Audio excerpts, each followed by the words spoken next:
close my eyes.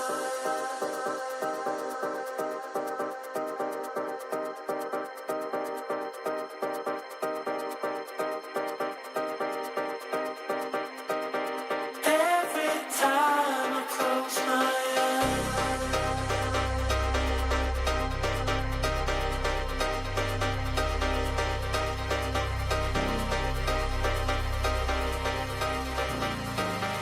Every time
big updates to map consistency, an expansion of the recall system, and the results of those aim punch tests.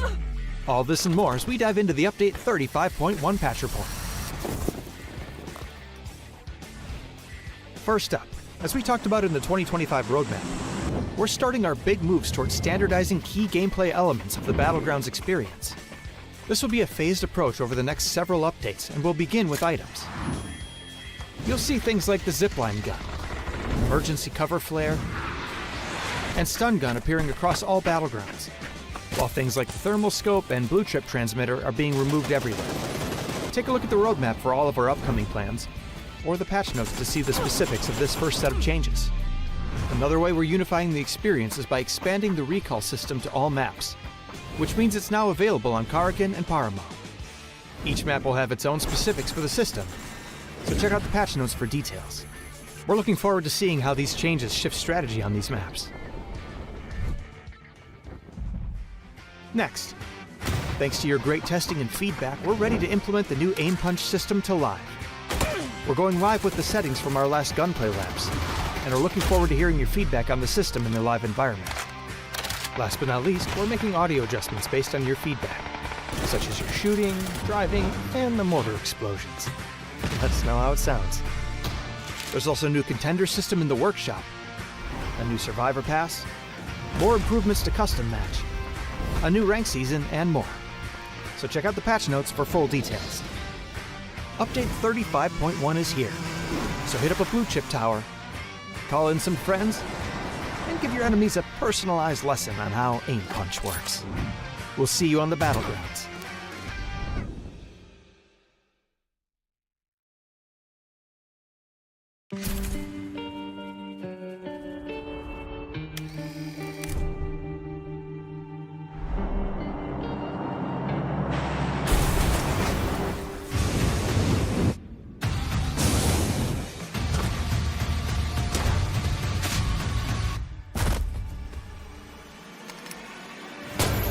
It's not over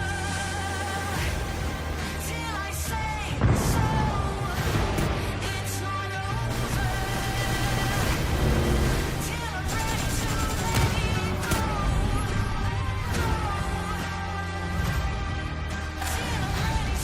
ready to let it go. Till I'm ready to let it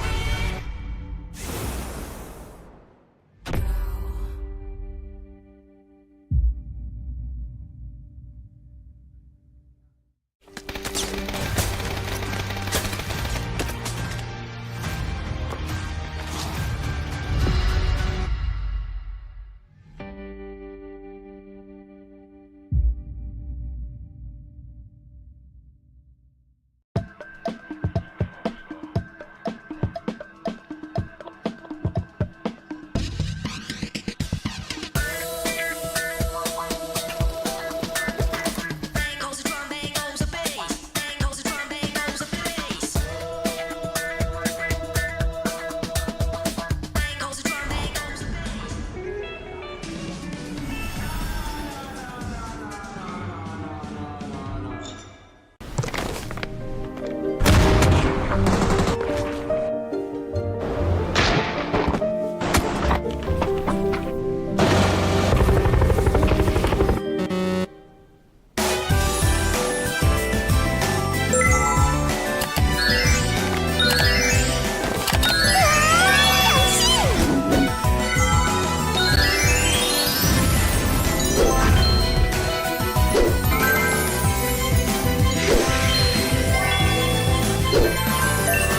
위너위너 로맨틱 디너.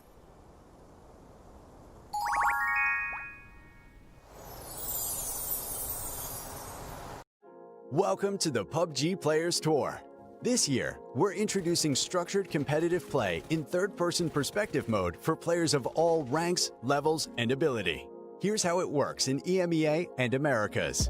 PUBG Players Tour competition is held in 2-week phases. Each week, you and your squad can compete in player scrims. Think of these as a great alternative to ranked play. Each day of scrims will feature a variety of maps, with defined team and lobby sizes to ensure a balanced best-of-3 rounds. Teams will earn points based on their performance, and daily leaderboards will track their progress. When the scrims are over, the top teams will qualify for the PUBG Players Tour Cups, where they will be joined by up to 10 invited teams, featuring some of the best players in the region. Players Cup leaderboards will track team performances across 2 days of play, with the top 8 squads progressing to the final round of competition. Players Masters are the pinnacle of the PUBG Players Tournament. 8 teams from each of the 2 cups will engage in fierce competition for a huge prize pool in each region across the PUBG Players Tour season. And for times when a Players Masters isn't scheduled, you can still get your PUBG Players Tour fix with Super Cups. These work just like Masters events, where again, 16 teams, 8 from each of the 2 previous Players Cups, compete for a share of the total cash prize pool. Welcome to the PUBG Players Tour. You know the game. Be a player.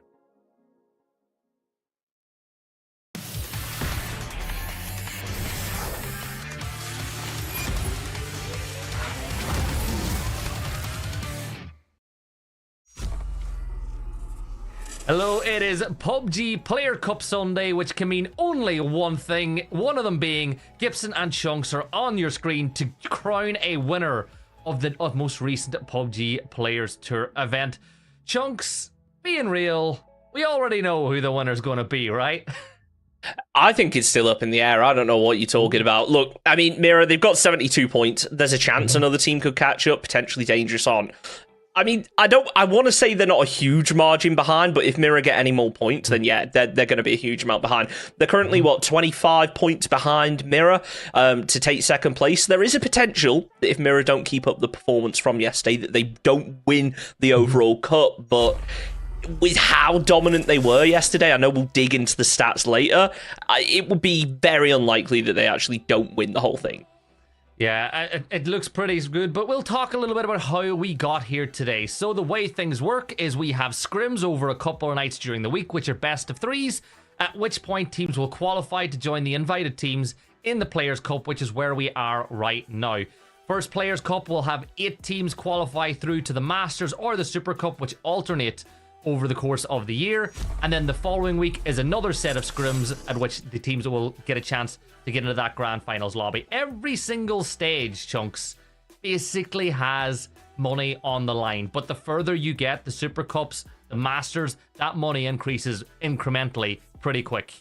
Absolutely, and look at all these teams that have been able to make it through to this weekend. So many have qualified through the scrims, and more importantly, these are the teams that have already qualified to the Super Cup. A lot of familiar faces there, and Mira, well, we were talking about them win the whole thing. They've already qualified. They're comfortable. The same being said for potentially dangerous in Czech. They've got no pressure, but at the end of the day, if you get the opportunity to play for cash, you're going to take it. So they're back in the lobby and looking to get themselves a little bit of a boost to the overall prize pool. 100%, and with the likes of Team Mira, potentially dangerous, LG, and Nzeke team already qualifying through to the Super Cup in a couple of weeks' time, it does mean that more teams go through. So, you know, you're looking at the teams inside of 9th place, 10th place, potentially 11th place, all stepping up and getting through to those finals. But Chunks, I want to talk about Team Mira a little bit more. As I said to you before, they're mere ravaging the lobby, right? So I'm going to ask you questions, Chunks, just to talk about how dominant they are. What do you think on average the top team in a lobby would do? How much more damage do you think they would do than the team in 2nd or 3rd place per game? I think it depends. You know, it depends on how the points line up. There's always going to be those teams that go very kill heavy, teams that go more placement heavy. But on average, you're looking to get a slightly higher amount of damage per game. I'd say maybe 10% higher if you're 1st place to 2nd place. But I know that you've got some stats that prove how Mira are just on another level. I just want to talk about how dominant they are. They are averaging now, not overall, average of 500 more damage per game over the next closest team, which is LG. They've got almost twice the amount of headshot kills and knocks than everybody else inside of the lobby. They're covering more distance on foot, which means that their positioning in the early game is really good, that they don't need to rotate on cars in the late game. And a stat that I found, 2 stats in particular that I found really interesting. One, they're converting 93% of their knocks into kills, which is insane. That means out of every 93 or 100 knocks they're getting, they would be confirming 93 of them, which is something insane that you don't see a lot of teams manage to do. But the other one, Chunks, which is even stranger than that, is they're top of the lobby. They've got more kills than everybody else, which means they've been in more fights than everybody else. But they're 9th for health recovered, which tells you that in these fights, they're so clinical that they're not sustaining too many knocks, and they're getting these kills without the other team having a chance. Yeah, it's really impressive, and it's all about putting yourself in that advantageous position, and we'll see if they can do it again as we head over to game number 1. It is going to be Miramar, and just a reminder for everyone, there are only 8 games over the course of the weekend, which means this is the first of 4 tonight, and this will be the decider, basically. This is the final Miramar game we're going to see in the Players Cup for this week, so if you see a hot drop again, they're not going to get the chance to redo it, and we did see that yesterday, and in these short format event, it only takes one big game. Obviously, Mirror, they've had a lot of them already. Yeah, and like for them, they've just been dominating the lobby. Like, again, getting into the stats, because I'm going to be a stats nerd one more time. Their average placement yesterday was 2.8. So which means they were basically in the top 4 every single game. But there's that hot drop that we spoke about, Chunks, inside of San Martin for round number 2, Penella Good and Typhon. And again, all of Penella Good dropping in one spot. It is... They've taken a hostage. Yeah. Oh, he managed to avoid going down there. He took a little bit of damage, but yeah, that was rough for boys. Oh, he does. But look at how passive. Like, would you agree with me that this drop by Penella Good is so passive when you put everybody on one building, whereas Typhon, then they can work around it? Yeah, I mean, it's really interesting way to approach it from both teams. Obviously, there's the train of thought where, hey, we've got the numbers advantage, let's make something out of it. But OMG, they're making the most out of this. They've just sent Payne riding around in circles, trying to knock people over. And then finally, Furhopper comes over with a barrel to be able to get the knock. He's ducking and diving, jumping about, trying to avoid the vehicle. So far has been able to. Need to be careful of Tochi down in that compound in case he gets hold of something. But at this point, it's looking like he's going to be the final player left up. Really impressive and thorough plays here from OMG to be able to get themselves 3 kill points on the board so early in the game. They're running people over. Like, that's a 1-star review on Uber, that's for sure. It's look, a point is a point, and you'll take them any way they can come. But we've already lost 3 players inside of the first 2.5 minutes, and they weren't even in the hot drop for San Martin. It was 6 players landing to try get a default spawn vehicle. I would love to know what the players are thinking, because obviously they're a lot more adept at reading the kill feed than maybe we would be in a standard game. They're probably so confused right now, saying, hey, OMG got one. Oh, they just ran over another. They just ran over another. So that's got to be confusing from their point of view. Now, back onto this hot drop, though, we should talk about it, because they're in San Martin, which is currently inside the circle. So they should be all right. They shouldn't be forced to make a move anytime soon. They can play this out a little bit slower than what we saw yesterday, where the circle was all the way down to the southwest, really forced them out of the city very early on. Yeah, and it started off yesterday with Psycho getting into that gunfight up on top of the roof, and Penella Good are not taking on that exact same fight, so everybody's consolidating up. Look at the weapon choices here. They're going for SMGs, they're going for shotguns because of how effective they are at close range. The only problem that I've noticed is a lot of these players, Chunks, level 1 gear. Yeah, like, I've seen 3 level 1 helmets already on Penella Good. That does not help you at all in these fights in the early game. Yeah, I mean, you saw Psycho there didn't even have a helmet for the longest time. Because they've all landed on the same building, they're limited in terms of how much loot they're actually going to be able to gather. They can maybe grab 1 or 2 floors at best. I think Typhon, they're going to be the ones that get aggressive onto this. They're going to have to make a push, but they need to do it as a team to be able to play for those trades. You do not want to be getting isolated in a 1 versus 1, 1 versus 2 situation here, because they are immediately going to try and flush this. I think whatever team it is, if they get pushed, they're going to go for those insta flushes, try and make something out of it. As the smoke grenades come out, are going to force Penella Good down a little bit further. Typhon, they really need to clear out this floor quickly to get a read that there's nobody on it. Yeah, they're doing it piece by piece, and while all this is going on, you can see that LG, knowing that this fight is going on, are just peeking up onto those ridge lines. They want a third part of the action and clean up whatever happens here. So Psycho, not too far away. Warlock with the UMP, but one of those level 1 helmets and a level 1 vest that we spoke about just a few seconds ago. But once the sandstorm dissipates, Warlock should be able to peek the corner. This could be the first fight in this battle between the two sides, as his first bit of damage is going to get dealt over.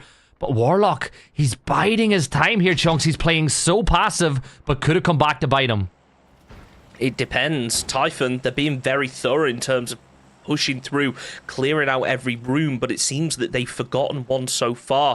Tony actually went down to Snakers from long range, so it looks like LG are going to potentially third party whichever teams come out of here. Surely they're going to realise that this door hasn't been opened as they run right past. The position is finally given away. The double pump from the shotgun is not going to be enough to finish the job, but Karax is there to do the dirty work. 1 kill on the board now for Typhon Gaming. Now both players down, both teams down a player. Penella could have taken a little bit of damage. I would assume now that Typhon are going to get aggressive, are going to push downstairs a lot quicker, but Penella have actually moved up the stairway. Karak has called this out, and right as he goes to smoke, gets caught out. Thankfully not going down, though. Yeah, another opportunity missed there for Penella Good, which buys Typhon a little bit of time and gives them more information as well. So Senor Latino with that M4 at the ready. Not really the best weapon that you could have in these fights, but whenever the loot has been so slow and you've only got one building, you have to work with what you're given. And as we said, look, Typhon, shotguns galore. They know that they can play the trade, and at the end of this sort of range, you'll easily be able to pick up those kills. You have to assume so, but you saw that when you've got that double barrel, if you miss one of the shots, sure, you'll do a lot of damage. You're not guaranteed to get that knock. And then you're stuck there spending a few minutes reloading just to be able to follow up with more. So it is really important now that these teams play for trades. Penella Good, they're going to have a player pushing down the stairs. Senor Lutinho does get taken out. So does Gringo. And now Sam Crow finishes off the job. Beautifully done. As Capitan on the other side of things is actually going to flush one out, probably with a pan or with some kind of melee weapon. Nicely done, though, from Typhon to clean this one up. They need to get that revive onto Tony before LG third party, but they might just get distracted by Team Carry here. Yeah, while all that was going on, everyone else has been rotating inside the... Uh-oh. Yeah. Oh, no. Yeah.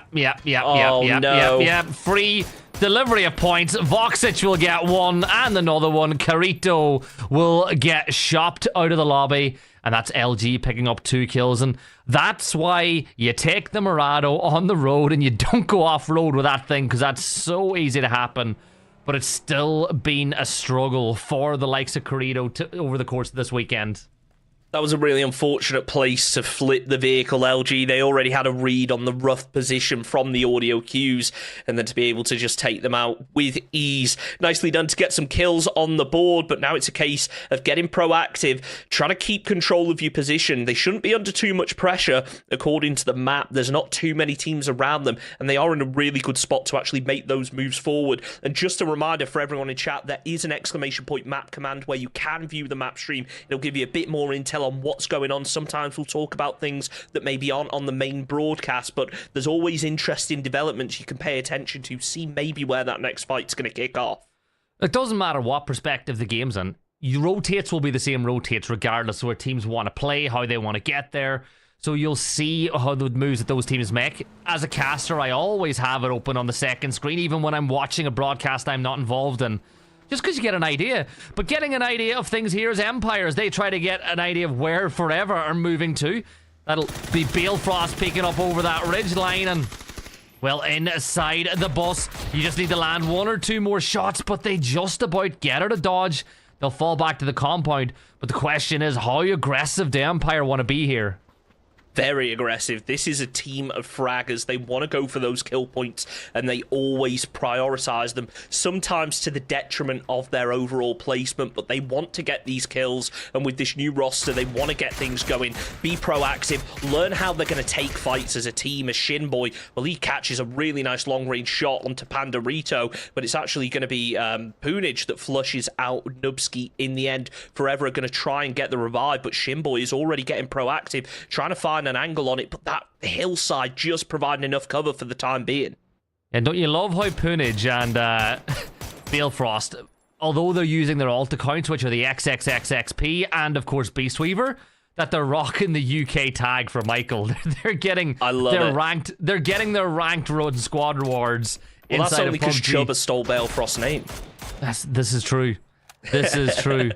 I couldn't get over the fact that happened a few weeks ago, but what a shift that is. Hard to the south towards Toyo, who, by the way, they need to get inside the top 10, top 8 tonight because they give up their spot to make that roster change.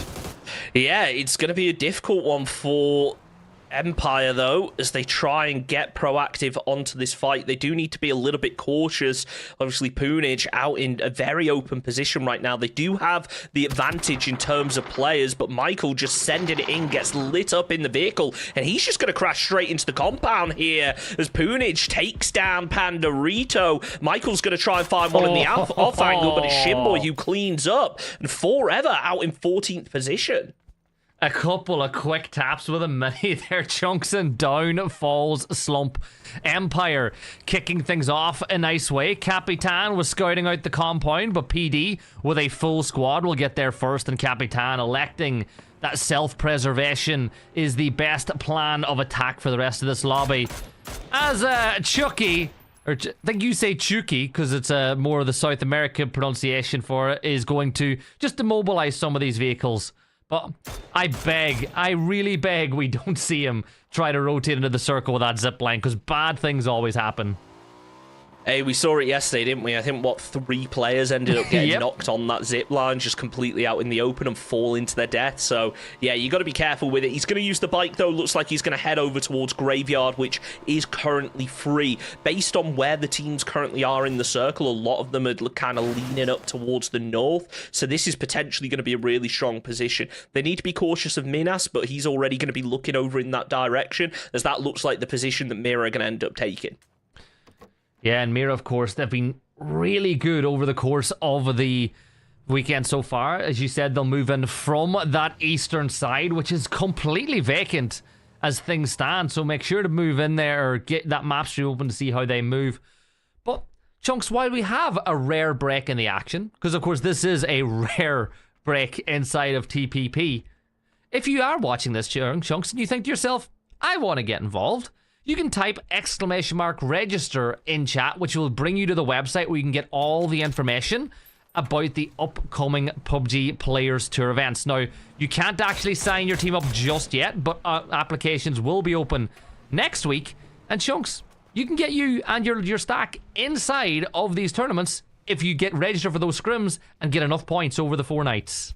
Absolutely, and a lot of teams, they've been able to do it. They've gone all the way from the open scrims to making it to the first Masters, now potentially having the opportunity to go over to the Super Cup as well. A couple of teams have been able to do that. It's really exciting, and it's an amazing opportunity for everybody to get involved and potentially win yourself some cash for playing some PUBG.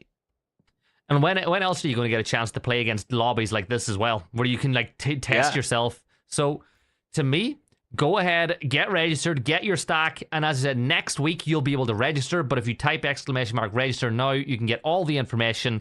There's $139,000 up for grabs.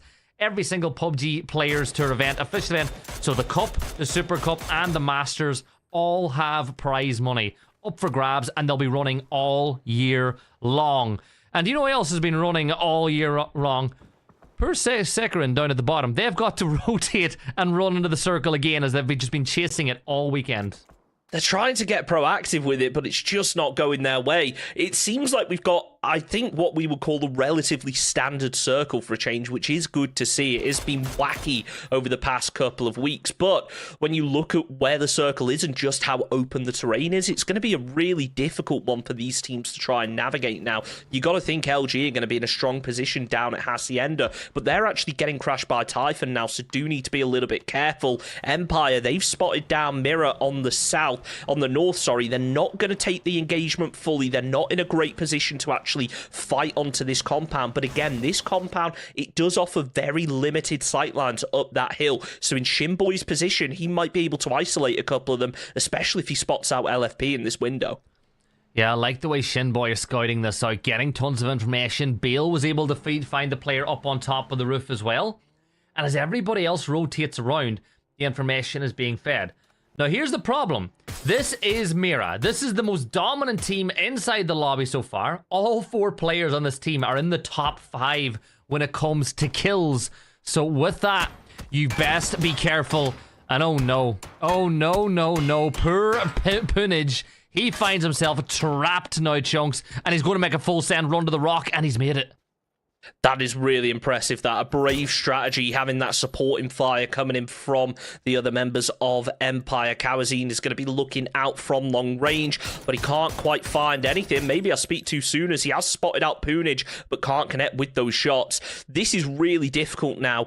Has spotted out Shimboy. It's going to be difficult for Punage, who's out in the open here. Now, personally, I wouldn't want to be taking this fight with the Bolt, but there's a train of thought that you can come at where, hey, you've got a Bolt action. All you need to do is find that one headshot, and that's a player knocked out and not going to be able to press you anymore. On the alternate side of things, you can only fire that one shot to try and keep the players' heads down, so you're really reliant on those DMR players up to the north, and it looks like Balefrost, he's trying to land some shots, but not going to happen as they get in the vehicles and look to make their move into circle.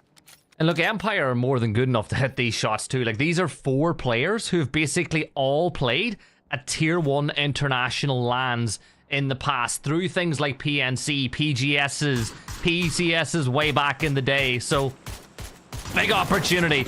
Sam Crow seizing the opportunity to take down Seren's 1 August. Shuki will fall then straight away as well, as Typhon will continue to add to their impressive points tally. So far on the night here, Chunks, and poor Seren cannot catch a break. No, it's a difficult one for them. They are constantly just trying to make it into the circle, facing trouble, and the tree just causes problems. Tochi's going to be able to take down Yai, and flushed out in the end. There's only going to be 1 player left up as he gets over the hillside just in time. He's now getting pressured from teams like LG that are over in Hacienda in really strong positions, but it's Vinny with some amazing DMR shots to take down Balefrost, knocked out in the open and quickly flushed away as Siren now down in 13th position. Yeah, Empire fleeing the scene now, having lost 1 on the way. Shinboy will continue to drive by as Balefrost is down already, finds himself a ridgeline to play, but things are not looking good. Michael will get knocked as they lose another one and another LFP. You've got to behave yourself, because this is just cruelty on the Empire at the moment. Empire just unfortunately falling. They've only got 1 player left up. It's going to be Shimboy, and the only bit of cover he's got to play with is this hillside. He has to get over it to be able to get into Incheck's compound. And, well, do you really want to be taking this 4v1? You've got to hope that Shimboy is able to at least get a couple of points out of this. The zone has shifted up in this direction, so you won't have to move just yet. The rest of Incheck, they still have to move over. They're in a 2-2 split right now. They're aware that Mirror are going to be down to the south, but it's Gats actually who opens up the first fight of this phase, taking down Karax as Bizla flushes it out with the BZ. LG playing this so smart from inside Hacienda, getting themselves those 2 kills. They should be confirmed now as the rest of Typhon are, they're not too far away, but it is a risk to full send it in to try to get those reses, so don't expect to see them go for it just yet. But as I say it, Tony and Sam Crow are going to get into their vehicles. They're going to get on the move. But I think this is more of a rotate instead of a hero play. At least it should be. Gats trying to find another opening onto Typhon. He lands 1 of the shots, not able to convert it to a knock as Sam Crow nearly exposed himself. He's going to be cautious here for them as boys have that 1 solo player up to the north. I do have to wonder just how aggressive he'll actually get, because he is inside the zone right now. He is a man on a mission on his own, and no one appears to actually be pushing onto him, so he's got to make the most out of this, keep his head down, and just hope that he doesn't get pushed. Toyo, this is a squad we mentioned about before. They did previously qualify in last week's Player Cup, but they decided to make a roster change, which means they have to make it into the top 8 again. They've got 2 kills on the board. They're in a decent position, but they need to push into Hacienda. As Miro, they're going to make a push of their own. The Panzer does not connect as Fakeson gets himself a knock, flushes it out as well. LFP trying his best to provide some cover, but just not being able to. Fuzgatao gets the knock onto Fakeson as Mirror down to just a 2-man. We might finally see a game where they don't make it into the top 6, but not if LFP has anything to say about it. Oh, you spoke too soon. This is Mira. We're talking about Mira. My, they do make me sigh. They're such good PUBG players as they look to get some more on the board. Now, they still have to contest with what's left of PD on the edge of the circle, but it looks like they're getting everybody back on their feet. PD at the ready. There's a Panzer there too, but PD, they don't need Toyo pushing in from the other side and getting a knock onto their forward scout inside the zone. Oh, that's a brilliant spray by Nightavon. The barrel finding some damage, and Benya with that will go down to the blue. But in essence, this is a 4v3 in this compound because Glock is way too far away. And do PD potentially risk bailing out and losing these potential points on the Mira to get that res on the Glock? I doubt it, unfortunately. I think he's too close to bleeding out. The chance of actually being able to get the revive without coming under pressure, they're just too slim. Toyo, they're going to push over into Hacienda now. The smokes are there for a little bit of cover. There's Bizler. He's got himself an MG3. He's holding this angle, and you know he is just going to burst onto anyone who peeks through that doorway. LFP trying his best to scout out, but it looks like Nightavon has been able to find him first. The Panzer finally one connects, takes down LFP as he looks to follow up with the second. Kawazine places a really nice nade. It just lands a little bit short as he tucks over into the corner. Is potentially dangerous now, getting pushed, but a beautiful pre-nade to take down one, followed and returned by Team Mirror. Kawazine throws up another one. They just need to close this distance. The vehicle was the only form of cover, but it's not going to help you when Gabriel's up on a roof like that, finding the off angle. Mirror now starting to falter as potentially dangerous. Pick up 4 points and close that distance to first place. Are we about to see Mira not make it into the placement points for the first time this weekend? Even if they don't, they've still picked up a bunch of points. And there's a ton of damage onto Gabri, who will drop down to 1 HP in a dream. But Zera is right behind you. Nade's going to be thrown up, and it's perfect. Cowing will get that knock onto Gabri. He'll drop inside the warehouse, but that buys him a little bit more time. It's a 1 versus 2 of active and standing players. And the angle's going to get held. The spray's there. Cowing gets another one as he's got a 1-man army. Blue zone at his back. He gets the third. He's just so much better. He wipes out PD, and Mira are up to 8 kills. Dominance once more. That is absolutely huge. I should point out, though, Team Casito, they are getting mortar knocks left, right, and center onto OMG right now. They are getting ready to push it up this hill, but we'll hop on board with Typhon first as they're head-to-head up against LG. As a Team Casito, they're getting even more knocks up in the kill feed. This is what we wanted to see for them, as 4C Cali is going to be the final player left up, retreating inside of the Bronco, tries to get over to the hardcover for a little bit of safety, as OMG only have Fur Hopper left after just getting absolutely dominated by the red zone that Team Casito put down. Brand's getting ready to peek up over the top. He has a rough idea of where the player's going to be, but he's now exposed himself to the frag grenade, tries to get the flush, succeeds in doing so, but almost finds the headshot knock. As on the other side of things, in check, they've pushed on to Team Casito. The headshot knock comes through as Aliv finishes out Runzera. The rest of Team Casito, they are scrambling. They split up, but they are somehow surviving. Vinny is going to be the only player left up now from in check. Team KZito really need to build on what wasn't the best possible day yesterday. They need to get a couple of points on the board to get themselves into that Super Cup. And this could be a brilliant way to start. 4 kills on the board inside the placement points. Full warehouse compound, all but secured in the north of the circle with nothing but open fields in front. Big opportunity for them as Luminosity, they'll look to pick up some more kills of their own. Sam Crow on the back of the shack, and Snakers is well aware of it, tosses the stun, but the problem is if you push too far, there's going to be cover on the other side, and finally Mira will fall, but the Bizzler gets the kill with the MG3. And that was really impressive as well, knowing that Tony was going to be up the hill. You would have thought he was able to peek out and find an angle, but he was just under too much pressure from the DMR shots from above. Klausera looking to try and find some knocks on his own. That's 6 kills on the board now for Toyo Esports, with LG encroaching over that hillside. Capitan nearly takes out the final player from in check, but he is able to get down to cover just about in time. Uses the vehicle front seat as Capitan. Well, he is getting aggressive. He knows that this area of the zone is clear. It's only really OMG and Team Casito that can do damage from this position. Typhon Fall, one of our teams that took the hot drop, impressive to make it into the placement points as Team Casito. They are just starting to stack up the kills now. Yeah, there's a couple of teams that are really putting on an impressive game. Another one of them is Toyo to the south, but they are one player down. LG playing pretty well as they've got everybody stacked up on the southwest side. But as things stand, you don't want to look too far past Team KZito to the north. Here's, oh my god, Fairhopper. He's right there. Come on, Fairhopper. You know he's there. Jump up over. Come, no, wait. No way. There's no way. There you go. There's the stun. There's the kill confirmed. Fairhopper wipes out the Cuatro Konos. And then there were 5.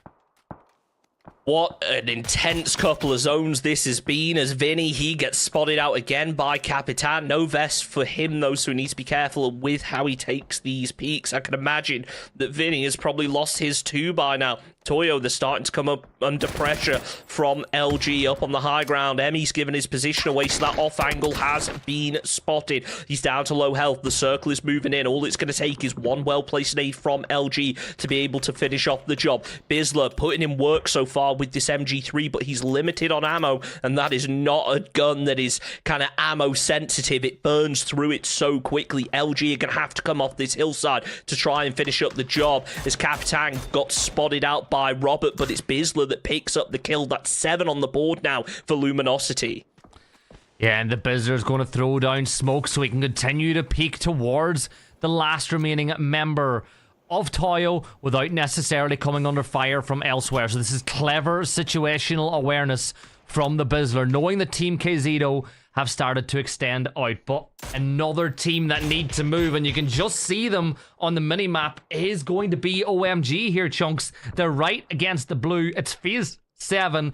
It ain't going to tickle when it hits, and they've got to pick a fight.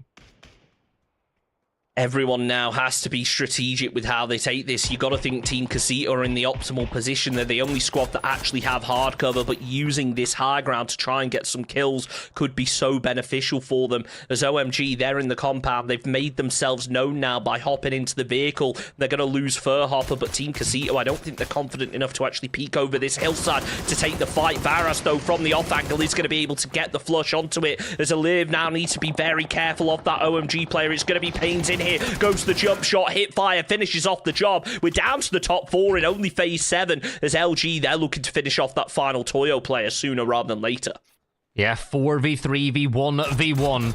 Gats keeping Robert on his toes as gunfire comes in from afar, and Robert, well, he's giving him a little dazzling, dashing feat as he's not able to land any of those shots. Inside the blue now is Emmy. I think he's just going to try to outlive the last player standing, but from this point on, Toyo's game is up. Snakers, he realizes that he's not going to get that point. He's going to try to reposition. Maybe find it from somewhere else. But Snakers does get it. Gibson, what are you talking about? You're supposed to know what you're on about as a caster, but what would I know? And now, Chunks, it's a 4v3v1. Vinny gonna try and make something out of this as he pops the smoke for that little bit of extra cover. Bizler able to connect with the feet as Gats peeks around. He's given his position away. Vinny, I think he was able to spot this out. Goes to the pre-fire around the edge of the smoke, but can't quite connect with any of the shots. Coming under a lot of pressure right now. I think LG, they probably burned through the majority of their utility, but they need to be careful because Team Casito, they push around the side. Varas pushes over the hill. Snakers being careful with the peak, not wanting to overexpose himself. Flashbang comes up over the top, trying to connect onto Snakers. It might just be able to, but it's too little too late as Gats finds the headshot from the off angle. This is Team Casito's opening. They've sent Brand down the hillside. He's going to be laying prone, gathering the info, hoping to deny that kill from LG, being able to get the revive out of it. They've got 10 kills already on the board. They have absolutely dominated in terms of taking gunfights, but they are in a tricky predicament as now they have to try and hold on to this hillside. Team Casito, they've already got a player up close, and the other two still inside the compound. Bran looking to be the three-eyed raven on the scout here for the side of Team KZito, but will he find a lot of pressure to the south? You know what happens when the Starks go south. Not a lot of good things as that Snakers getting the knock onto Bran, and that leaves us back in a 3 versus 2. They've got the MG back in play, but now the blue zone becomes a rather intensive problem for these players indeed. Snakers, he's going to make the move, and he manages to get up against the tractor and trailer, and that gives him something to play with for now. A little bit more footing, and he's in the center of the circle, Chunks.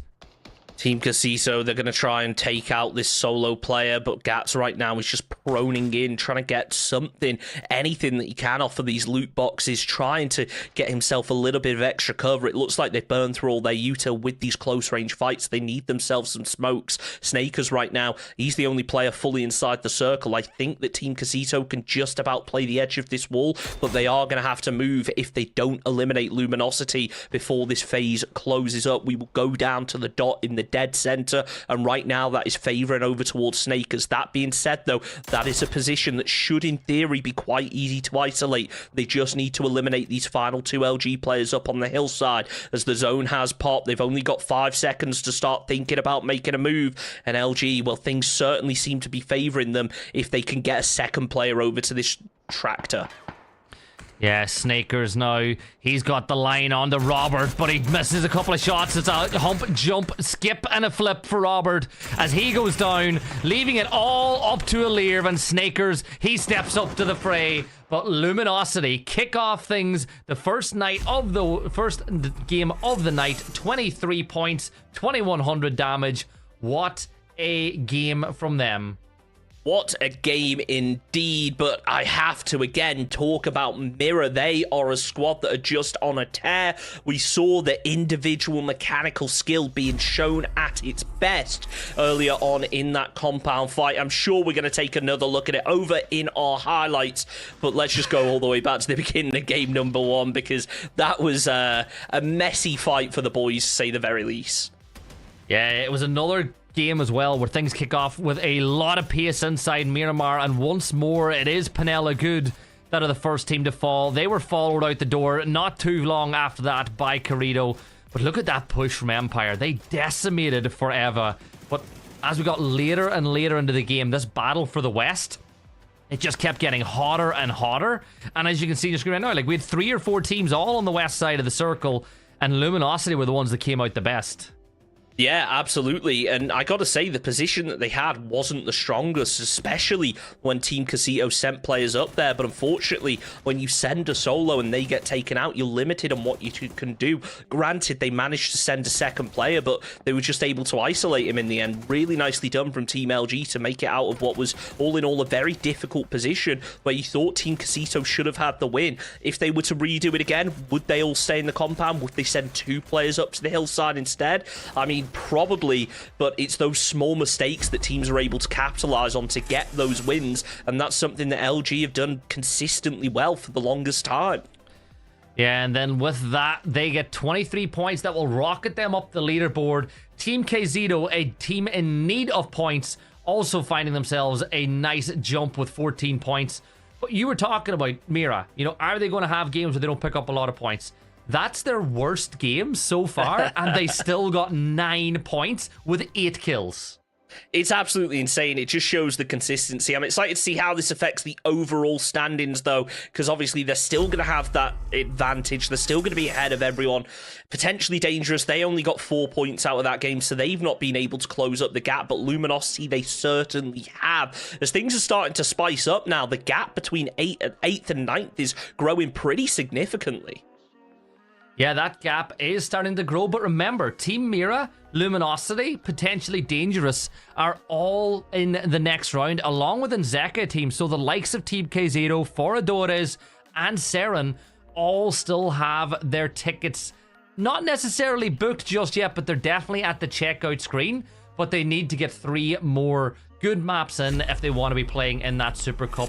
But Chunks, I think it's about time that you and I jump to a quick break to get hydrated. Everybody at home do the same. We'll be back in about 2 minutes' time. We'll see you for game number 2. Welcome to the PUBG Players Tour. This year, we're introducing structured competitive play in third-person perspective mode for players of all ranks, levels, and ability. Here's how it works in EMEA and Americas. PUBG Players Tour competition is held in 2-week phases. Each week, you and your squad can compete in player scrims. Think of these as a great alternative to ranked play. Each day of scrims will feature a variety of maps with defined team and lobby sizes to ensure a balanced best-of-3 rounds. Teams will earn points based on their performance, and daily leaderboards will track their progress. When the scrims are over, the top teams will qualify for the PUBG Players Tour Cups, where they will be joined by up to 10 invited teams, featuring some of the best players in the region. Players Cup leaderboards will track team performances across 2 days of play, with the top 8 squads progressing to the final round of competition. Players Masters are the pinnacle of the PUBG Players Tournament. 8 teams from each of the 2 cups will engage in fierce competition for a huge prize pool in each region across the PUBG Players Tour season. And for times when a Players Masters isn't scheduled, you can still get your PUBG Players Tour fix with Super Cups. These work just like Masters events, where again, 16 teams, 8 from each of the 2 previous Players Cups, compete for a share of the total cash prize pool. Welcome to the PUBG Players Tour. You know the game. Be a player.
And game number 1 of the night, game 5 of the weekend, is done and dusted. And Chunks, we just keep looking forward. We got to think about the next game, and it's Tago.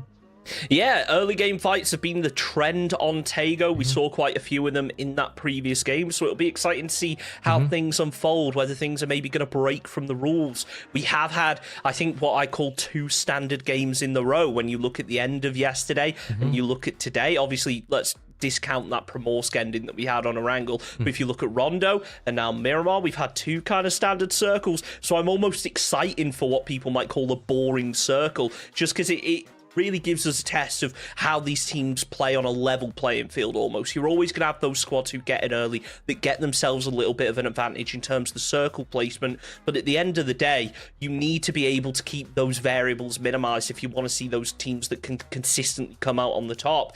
But we've been testing who can do well under pressure, and so far it's been Team Mirror. Yeah, they've got, even in a bad game, they're picking up 9 points. Like, they've all but got this wrapped up. A good game here, and the likes of LG or PD catching them might just be a bridge too far. We got ourselves a flight path here on Rondo, or not Rondo, Tago, as I get the maps mixed up, because again, getting ahead of yourself. I'm getting ahead of myself. We go from the southwest to the northeast, and this is a map where, more often than not, Chunks, the river across the 2 islands usually has a major impact. But with a flight path like this, we might just be treated to something a little bit different. Yeah, we'll have to see. You never know. That circle, it does need to be touching the playing path. It would be cool to see us go down south again. I think we've had one of those circles when it was me and Cammy covering last week. We saw down at Songam, I think it was, the final zone end up finishing. So it'll be interesting to see whether we get something similar to that, or whether it will be kind of central on those really prevalent hillsides. Because the thing with Tago is there are a lot of hillsides on here, but they don't provide quite as much cover as maybe what you get in a Wrangle, where you have a lot of trees to work with. Sure, there are some, but they're a little bit more difficult to play around at times. They are indeed. And the team that's been not too difficult to play around so far this weekend is Panella Good, and they're hot dropping alongside Team K0 as we do get that southern circle. So maybe, just maybe, we will get a repeat of what happened yesterday. But being real, Chunks, if Panella Good want to qualify for the Super Cup, they need to get things going now, and they've got to deal with Team K0, another side who need to secure their spot into the Super Cup as well. Yeah, and Team Casito, they're a squad alongside Typhon Gaming that we have spoke about, that we expected big things out of, but unfortunately haven't quite been able to deliver. Now, in the previous game, we definitely saw Team Casito. They turned things around. Typhon even able to take a really good early game fight, get some kills on the board, but it's about that consistency, and if they lacked it yesterday, they need to have those big performances that we keep talking about to kind of level things out in terms of average points per game. Yeah, and those average points per game, that's what basically qualifies you for events. Not win them, but qualify. Get yourself a good average, get yourself in top 8s regularly, and you will usually have good things happening. And, you know, how often do you see, Chunks, a team that's constantly getting into the top 8s, not like top 8 for placement points, not qualifying for events? So it's all about getting into those top 8s. And Team KZito, they got themselves a second. One of the things, Chunks, that they did so well last time you and I casted together was consistency and getting into the placements. It's not been that way this weekend. No, it certainly hasn't. I mean, Team Casito, it feels like when they're in the placements, they get the kills. They're not a team that is proactively taking fights in the same way that we see teams like Mirror, like teams like LG, getting aggressive, getting the kill points, and then in turn getting the placement because they fought for the best positions. It often feels like Team Casito, they focus on that position really early, and then they just hold on to it. They keep making noise, they keep teams away, and then as the game gets later and they're in a good position, they're able to capitalize on getting those kills, and that's where they find those high kill point games. Like we saw in our previous match, I think they had 8 in our previous game out of a strong position. It worked out really well for them, but unfortunately, PUBG is a game of really playing when the deck is stacked against you. And if those zones don't go your way, you still have to make something out of it. Yeah, that's it. Like, you always have to have a plan for every single circle that you have. And I know there's an old saying from back then that everybody has a plan until they get punched in the mouth. But Team KZito, I want a little bit more. I want more aggression. I want more points. Like, I know that they had Laucha last time, who is an incredible fragger, like one of the, you know, he was one of the top players in that whole event. I want to see what they can do without him. But here's the real problem. Michael's alone. He's got an SLR and a Panzer. Now, I know he's got a choice of multiple weapons, but Chunks, he's just trying to make enough noise to keep Execa team away. Maybe just taking those shots, making them think, hey, he's got cover on the way, he's going to take this fight. Obviously, these players don't know who it is that they're going to be up against, especially in such a short format. You don't really have the chance to really do those VOD reviews, check drop spots, see what teams are landing where. So they're not going to know it's Empire, they're not going to know it's Michael on its own. But if they were to identify it was Michael, they might be a little bit hesitant to actually push this, because he's a player who in those solo situations can make things count. And I do want to see something out of Empire this game. They have had good performances, but so far in this Players Cup, they just have not been consistent enough. They've got the zone to work with, but this is a team that is kind of the inverse to Team Casito, where they want to be out on the edge. They want to be taking those fights proactively. And in check, they're going to get a bit proactive, taking shots onto carry right now. Nice damage onto the vehicles and to the players inside of them, but not able to convert it to a knock. As Selfish, just before that player gets over the ridge, tries to fire a couple more, but he just can't connect. It was so close. They got so close to getting that knock, but no cigar. I want to get back onto the Michael thing, though. Do you think Michael fired some shots with the Bolty and then switched over to the SLR to make it seem like there was more players there than there actually was? If he did, that is playing 4D chess with your opponents. That's really smart of them. As Empire, they weren't able to get anything out of that player who flipped his vehicle, but Michael is going to continue to take some shots here regardless. I am hesitant about this. The Siren, they're not hesitant. They just push straight into the compound. Vehicle goes straight over the roof, and somehow Oliver not getting punished for it. He looks to try and take the engagement on the top of the buildings. Richie now pre-firing onto the window. Carito, open up the door. Panic Show getting absolutely lit up. One more bullet has to finish the job. It's going to be Oliver that cleans it up, followed up by Yai with yet another knock. But look at this over on the west. We've got a whole other team looking to get involved in this fight, and this has been the trend for Tago as Team Casito. They know they're in a difficult position. They have to try and get aggressive, get those kill points, but when Varas just gets lit up in the open like that and stands still, it's not a surprise that he's getting knocked. Brad able to trade as they smoke out their knocked player, but they just can't convert into any more kills just yet. Yeah, and Brand's going to push back into cover as Chuki will fire up towards Robert, finding 27 damage, add another 66 onto that as he almost gets the knock to Robert. But Saren, what they need to do is just get these reses off, because all of a sudden, Penella Good, having got a knock on the Team KZito earlier, have extended out. So this is good aggression from PNG, but do they know that... Well, they do know now. Now they definitely know. And look, Chuki catches out Robert, so Team KZito are really stuck between a rock and a hard place here. This is good for Siren, though. They've got 3 kill points on the board. They needed to step things up today, and they've definitely made some noise, cleared out their position, have been able to get a firm grasp on this compound. But they need to be careful now with Penella Good also moving in to try and take an early game fight. This has been so messy recently on Tago. Everyone fighting for these compounds so early on, as Kawazine, he's in a building of his own, gets the knock onto Nubsky, forever losing a player early yet again. Now, I do want to remind people, there was a little bit of confusion in chat. Whatever we are seeing when we're spectating these players is what the players are seeing. If they're in first person, we're going to see first person. If they're in third person, we're going to see third person. No way. As LFP in the first person, making it count. 2 nice kills with the AUG. He's not been able to confirm them yet, but with only 1 forever player left up, Kawazine is going to try and wrap around and potentially choke off this final rotate. They're in a league of their own as Kawazine with a seat swap now, rolling on up. And why the hell not? You said he was in a building of his own, then he was in a car of his own. He's in a league of his own as Mira are just dominating once more. It looks like they're playing pubs. Hey, they're feeling it right now. They are absolutely popping off, and when you've got that confidence, just make the most out of it. They are hitting their shots, which is, at the end of the day, the aim of the game. If you can't hit those shots, regardless of how good of a position you're in, you're not going to be able to make anything out of it. When you can hit those shots and you're getting aggressive, well, that's just going to convert over to kills and knocks and ultimately points. I just can't get over it. I can't get over how good Mira have been. Like, that play from LFP... The red dot spray onto a pixel of a head, he manages to win it because he's just different. Now, while all that was going on, we saw Team KZito lose a lot of numbers, and now it's Penella Good looking down towards Saren. LG, they've got their sights set onto Typhon, who are currently in a 2-2 split. And Voxic is keeping an eye on one of the twos, and then their other members of LG are keeping an eye on this two.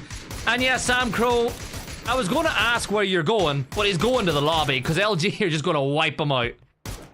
Really impressive time to strike right there. They spotted the player out in the open. They knew that he wouldn't be able to get back in time, and LG, they make the most out of it. They're actually sending Bizzler down the hillside in the vehicle. It looked for a second like he was going to crash, but they're rethinking it now as the phase pops down to the south. Not quite centering up on Song Am, but certainly looking really positive here for Empire. They need to be cautious, though, with such a strong split. They've got hard cover, which is going to become prime target for teams like OMG out on the west.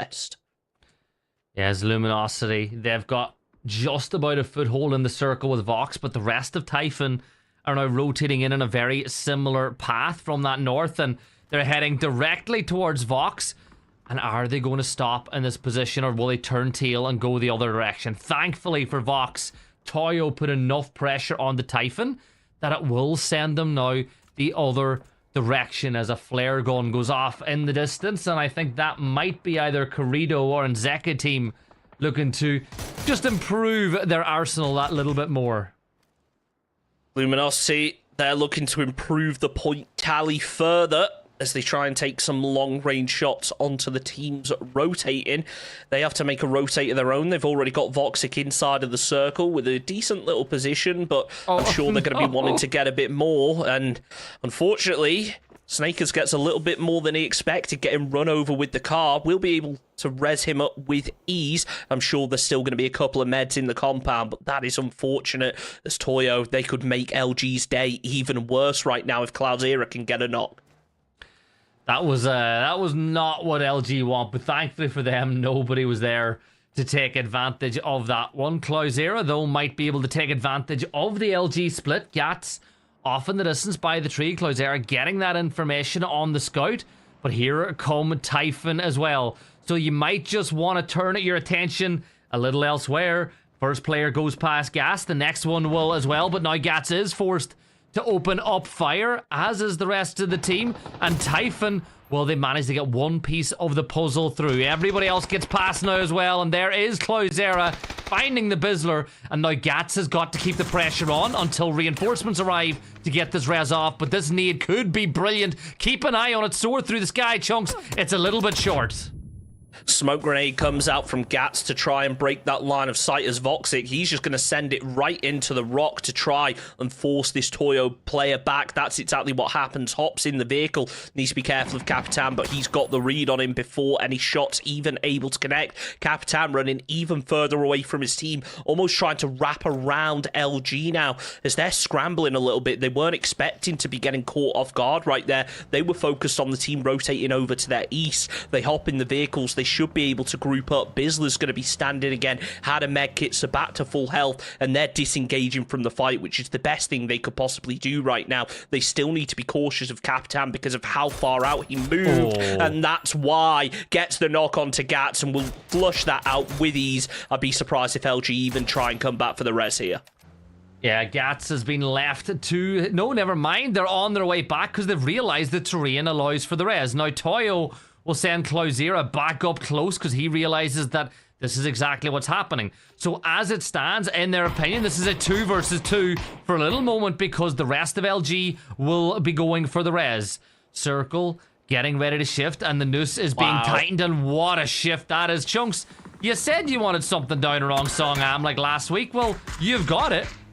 We certainly have, and this is going to be a real difficult one because of how many teams are up on that northern side, especially when you look at which teams are up there. We got Toyo, we got LG, we got Potentially Dangerous, all very strong squads that are going to be scrambling potentially straight towards in check to try and get a compound, to try and get anything inside the circle. But right now, the zone, it is just favoring Empire. They are still in this 2-2 split, and the question now becomes, when are they going to group up? Are they literally just going to wait to get crashed at this point? I don't know. I really don't know. But speaking about other things that are going on right now, Mira holding the road once more down towards the south as... Oh no, he's got a lynx in his hand. The vehicle's going to blow. One shot should do it. There you go. Another one. Vixen finally getting the knock onto Foradores as Team Amira are just still on another level. Another knock that should be another flush. And here come Typhon. Vixen, do you reposition? Do you want to get into the circle and just wait for Typhon to come this way? It looks like Mira, they're just going to group up a little bit. Fakeson, he's made his position known. He's moving back to what they consider a safe position. They know there's no squads out on the east, but Potentially Dangerous. They know that there's a squad up to their west on the rotate. It's in check, who get absolutely lit up, but no knocks being found out of it now. Potentially Dangerous. They've got a nice hillside to work with. I can't imagine them being pushed in this position. It's not what many teams would consider a high priority spot, but in check, they're scrambling. They don't know where they're going to go by the looks of things. They are just out in the open, and they are getting lit up by every team that's able to see them. Those vehicles can't last much longer if they don't make it into a compound. Yeah, and they're going to full send it into one. Speaking of full sends, here's Typhon. Fusky Tao, though. He'll manage to get the knock onto Kerak, but he's instantly traded on the other side. Cloudera, though, he finds himself in a lot of trouble as Seren will lose another one. Cloudera peeks once more, but he gets a little bit of cover from Benya with the nade. And this is all going wrong for Seren, but here come the boys. Joni will do a ton of damage onto Cloudera as Fairhopper, he'll throw the nade from OMG. They're getting involved now too, stealing away these kills from Toyo. But what can Cloudera and the rest of the team do? Yes, Gittagod is up on the hill, you know that, but you move anyway. And now Benya, he's got to go for the res. But the problem is, do the boys, do OMG push over, or do they allow Toyo to get this res off? Benya cleverly putting smokes out there. OMG, you got to think they're going to be happy with this. If they push over, they're almost certain to get third party by the squads up on the hillside. Even though boys are down to just 2 players, they're still getting proactive with it. As 4C over on the west of them also starting to make a move in. LG, they're on the very edge of zone. They forced their way into in check. They're going to have to move through them as the zone moves hard over to the west. OMG now sitting center circle as Toyo Esports lose more players. We're down to just 12 teams left. Vox Toxic trying to open things up with the utility, but it's a very open field. He needs to be cautious and he needs support from the rest of his team. Bizzler's going to be there to give it, but running through this smoke, Zera's going to be caught out by the Molotov, almost getting taken down. In fact, he does. Andrew also to follow up, but Snakers, he ends up nading his own teammate. Bizzler needs to make something happen out of this now. That's exactly what he does. Then he's a long way away. These reses are not going to happen for InCheck. Friendly fire when they need, but still they've done enough damage that they can now get the res off the Vox. They've cleared a little bit of Songam, but they've still a long ways to go as LG move up to 5. They're trying to hunt Mira, but remember, Mira have 5 kills of their own, so that gap is not getting any smaller between the two sides. Empire, they're up on the north. Team KZito, second place in the last map. Are they going to get any further? Well, if it's up to Balefrost, they ain't, and Balefrost will find the kill onto Bran, and Team KZito fall in 12th. 11 teams left alive, and with that, Empire take control of the north. This is really what we wanted to see from Empire, but they need to start getting those kill points to go along with it.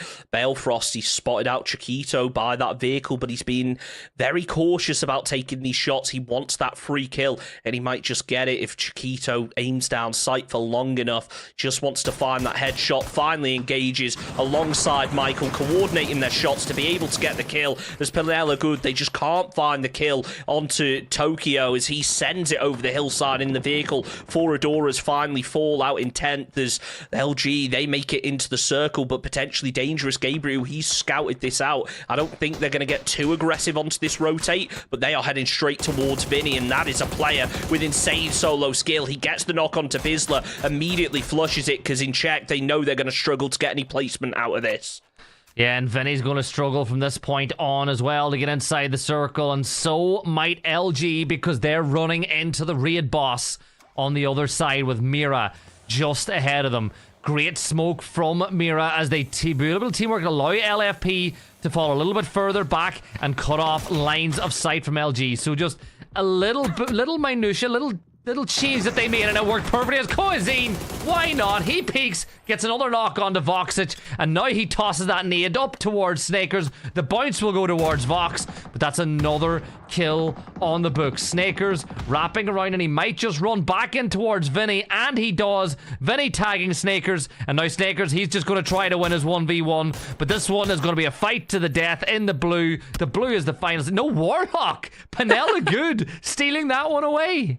He was on such low health, didn't have any meds. He was just committed to trying to get the kill, but unfortunately not able to. I'm not sure whether Vinny's going to even be aware that he was taken down in the end. It's potentially dangerous. They look to try and hold out Penela Good out on the south, but the circle, again, it's shifted over to the west. Empire, they're rocking a different 2-2 split now. They've sent Michael up the hillside alongside another player to try and get aggressive, to try and get a read on what's going on, but it's 4C that are already holding this position.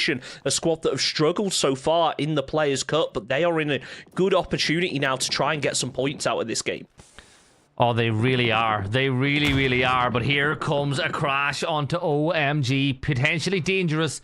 They're moving into the school compound, and look at that, way off in the distance, and that is Punage finding double knocks up onto OMG on the roof, and this is not going good. Another nade from Slabby, another OMG player shut down, and they've only got one player left alive inside the compound. PD getting a gift from Empire of the compound. All they've got to do is win this one, and all of a sudden they find themselves with a lot of ground inside the circle. Jed shot though pops up over the top, takes down Jody, but no, never mind. Nicely done from Penela Good to be able to finish off 2 of them. There's only going to be Gitagod left up as he tries to close down the distance, preps a smoke grenade, trying to revive his teammate. It's going to be a difficult one when he is completely surrounded right now. Penela Good, they've sent a player down the hillside to try and get the revivers. On the other side of things, OMG, they are putting in work. They are taking down potentially dangerous. 0809 takes down 2. That's 4 kills on the board for them, as things have really turned around in this compound fight. Man, I said that they'd been given a gift. I said that potentially dangerous were given a gift, but maybe it's the German version of a gift. Yes, if you look up the word gift in German, it is poison, and it was certainly poison in the compound for PD as they find themselves in a rough spot. Elsewhere, though, back to the Penella Good fight with the boys. Get a God finding a ton of damage, but Penella Good will get 4 kills on the map, and then there were 6. Mira, they're still alive and well. J0809, he is still going, but look at this. Only 30 bullets left in reserve. Yes, it's a 1 versus 1, but you gotta find more. If you find the opportunity to shoot and you don't hit those shots, you're in a world of trouble. Don't forget, though, there's 2 players from potentially dangerous up here. Gabriel's still about, and he's got a Panzer.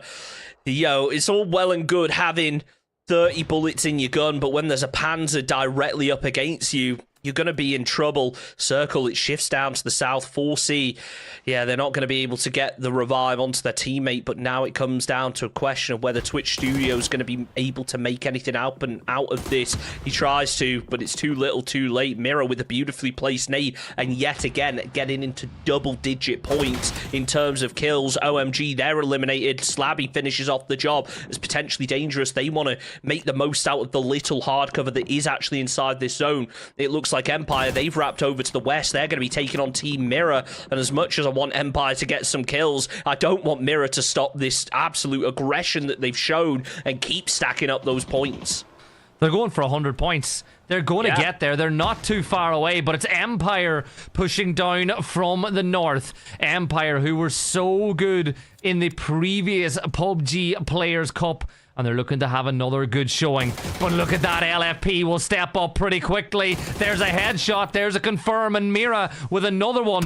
They don't usually miss whenever they fire, and now, though, they've got an opportunity. It's a 2 versus 2. 2 members of Empire have fallen. 2 members of Mira still alive and well, but the blue zone is sure coming, and it is coming fast, and that's why we're seeing this move from Punage. That's why he's trying to close the gap inside the circle. But will the nade be good, Chunks? That's the question. It's all well and good making a move like that, but when you take out a teammate on the way, it's pretty difficult to try and salvage out of it. It looks like Empire, they've been able to get the res onto 1. Now they're looking for a second, so they are going to remain as a 4-man. Team Mirror, they need to be careful because Warlock is looking over in their direction, trying to find an opening to potentially third party. Fakes in. He's already covering over to the east, making sure that this isn't going to happen as Warlock runs out in the open. This is a bold play. He needs to hope he doesn't get spotted out, but has a really nice dip ahead of him that he could potentially work with. And while all this is going on, do you see what's on the north of the circle? One of the lovely Tego drops has appeared, and Penella Good Slabby, he has managed to secure himself a lot of level 3 gear. But here comes the Empire rotate. Shinboy riding shotgun with the P90, and he is going for Faxon. He lands the first few shots, but so does Faxon. Faxon will peek. He'll get the knock onto Beal, but he's traded instantly. Shinboy, he's going to use the opportunity to pop the res, but Coenzine will start throwing utility this way. Penella Good will step on up, and they will find a knock as Warlock will do some damage as well, and this is not going the way Empire planned. Penella Good showing what they can do when they can get in the late game, and all Coenzine can do is just scout. He's too far away to confirm out those knocks, but he's still alive, and the thing is, he's the one that still has a bit of a hard cover inside the circle. This is rough here for Team Mirror. Again, though, making it into the top 4, getting a load of kills to go alongside it as Empire down to just a solo. I don't think that Punage is going to be able to get Michael back up now. The circle, it's gone hard down to the south. Penella Good are looking in a really good position right now. They have a nice ridge to work with. They've still got players out in the hard cover. It's potentially dangerous who start to make a move, sending Gabriel up in a vehicle, potentially going to use it as a little bit of cover, but they are still not inside of this circle. Kawazine is that undetermined factor right now. Could very easily cause problems taking out that final Empire player, but you've got to think as soon as he does, Penella Good, they're going to third party onto this, and they are not going to let the pressure off. 6 kills already on the board for them now, and they want to convert it over to a win. Big problem for Penella Good, if you want to say that there's the biggest problem, is what do PD do to the north? You've Gabri and Slabby. You've 2 members that are outside the circle who need to extend in, And the problem is, Gabri and the rest of this team, well, they've been looting up. They've been having a look inside these level 3 crates. Now, Gabri doesn't have any, but Slabby certainly does. I don't know what weapon he managed to find, what wonderful gift from the PUBG gods has been bestowed upon them. But the fight between Coenzine and Punage is going to happen pretty damn quick, because that blue zone is going to start forcing him in just a couple of seconds' time.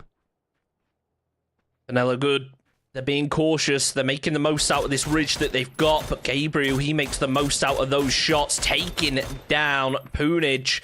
Eliminated out in 4th position. A good placement from Empire Gaming. A couple of nice kills to go along with it. They just need to keep that momentum going. Potentially dangerous. They've sent the vehicle further in as Slabby. He's going to be in no man's land right now with the blue pushing in on his back. Penella, though, they move back a little bit. They want to make the most out of this ridge. They see the smoke pops. They have a good idea that Gabriel's going to be around there somewhere. Throws out the flashbang just to make sure he's not getting pushed from behind. It doesn't connect, but still, it's good that they're staying aware. They know there could be a player sneaking up that they have not yet spotted. Mirror Kawazine still standing, tries to prep some smokes of his own to make his way into the circle, but it looks like Penella Good, they are fully occupied with potentially dangerous right now. Kawazine pokes up, tries to land the spray, he gets caught with a headshot, somehow able to survive though, pops the first aid, and that might just be enough to keep him in it for the time being. Potentially dangerous. Gabriel spots out Gringo and takes him down. Penella Good down to just 2,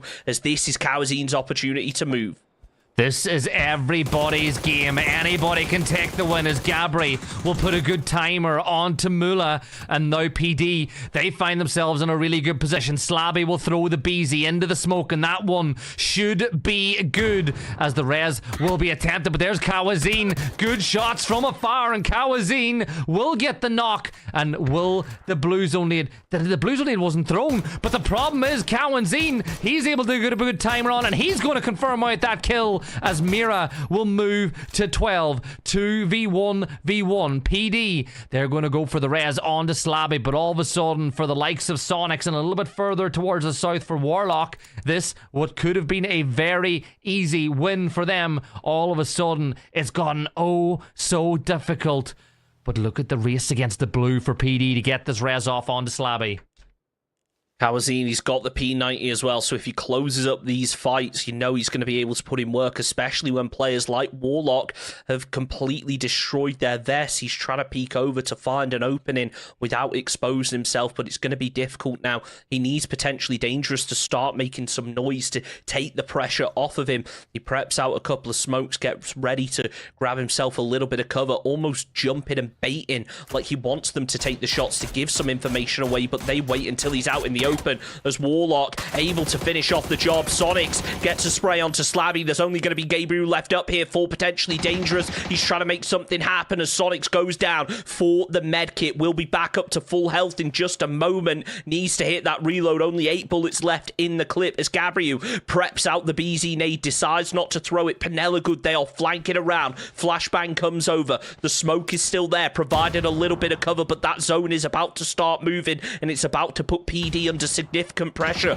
Warlock, he spots him out, but gets spotted out in return. Tries to hit the spray, not able to make anything out of it. They are just spraying through the smoke, hoping for anything right now. The deployable shield goes up for a little bit of extra cover, but is it going to be enough? As only one player from potentially dangerous could try and isolate these fights. The smokes are there for cover, but that zone is moving in. He calls in some extra cover now, just for a bit of extra safety. This could be huge from Gabriel if he can make something out of it. He's going to have to run out in the open to make it over to this cover, and that smoke, it is starting to dissipate. He exposed himself slightly, as now he takes a couple of shots. He just can't connect with all of them, though. He is pinned down in position. He's got a shield for a little bit of safety, but as more smokes comes out, he peeks, tries to connect onto Sonics yet again. The shot's not connecting. Everybody's just pre-firing anything that they can right now, but nothing is connecting. As Gabriel swings around the side, he's up on top. He's got the read on the shield, but he just can't find anything, Gibson. He cannot put his positions given away. Warlock hits him for 27. He puts the shield back down once more. A double reinforcement, but it is all shield play. The question now becomes who is closest to center, and it is Warlock. So Gabri, he's got to find a knock. He's got to divide and conquer. He sees the backpack of Warlock, But the problem is, he's not able to land the telling shots. Jumps up once more, step across the side, and just like that, it's a win for Penella Good. Penella, very good, 20 points. And with that, they've got more points in one map than they'd gotten the rest of the weekend combined. And all of a sudden, Chunks, they're in with a chance of qualifying for the Super Cup. Well, that is what we needed from them, and that's what we need from so many teams at the bottom end. They just need that one big game, and it closes up the distance, especially now that that gap is starting to grow. They need to hope that the teams that were already in the top 8 have not been able to gather enough points to hold them out even further, but that is a good game from them indeed. But again, it's Team Mirror that steal the show, making it all the way to the late game. Kawazine putting in work as a solo to get a couple more kill points. Sure, he didn't make it into the top 2, but he caught a couple of exit frags on the way out. I was insane. Like, that was so good. They're well into the double-digit points again in that matchup with the third place finish. Well, LG, strong game for them, but unfortunately, that gap keeps on growing. Empire, good game for them too, but once again, not closing the gap onto Mira at all. But the heat, the fight, the movement into those places to get into the Super Cup gets a little bit hotter, because that win from Penella Good and the second place finish from Team KZito the game before just puts the cat amongst the pigeons.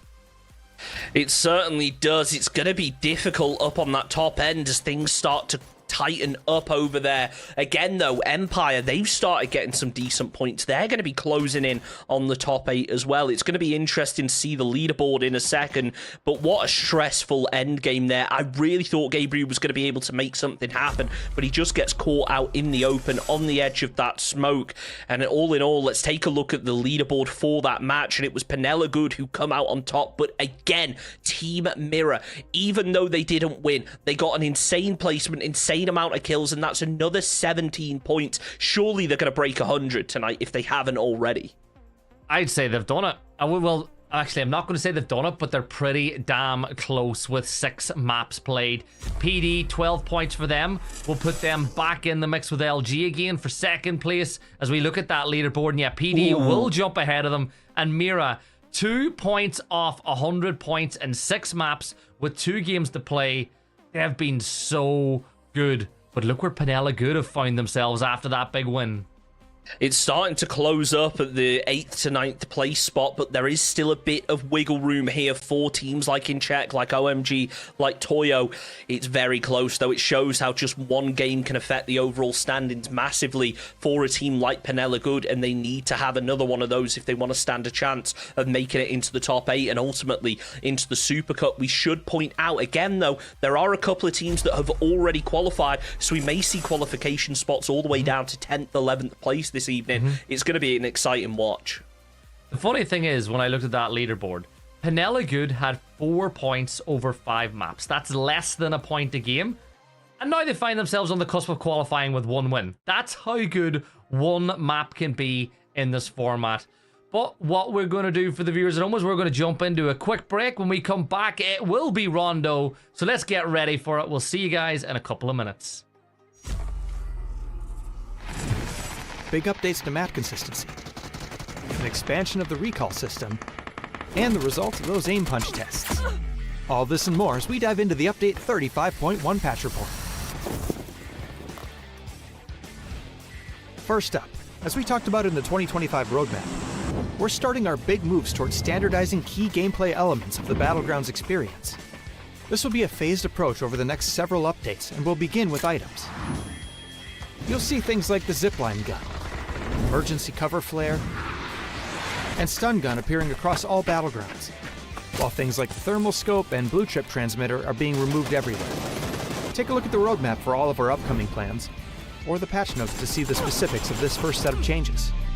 Another way we're unifying the experience is by expanding the recall system to all maps, which means it's now available on Karakin and Paramo.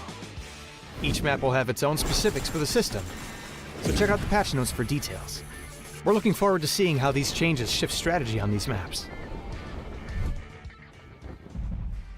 Next, thanks to your great testing and feedback, we're ready to implement the new aim punch system to live.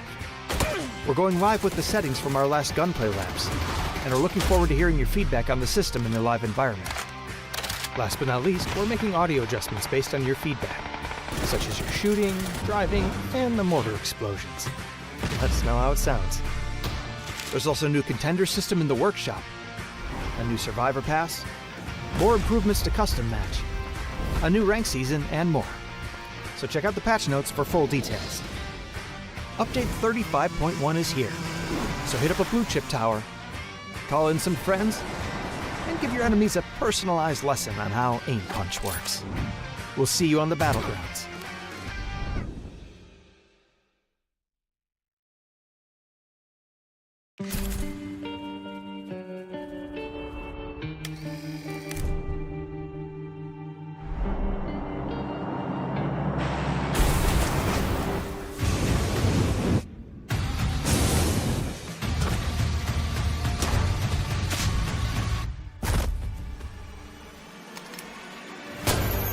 It's not over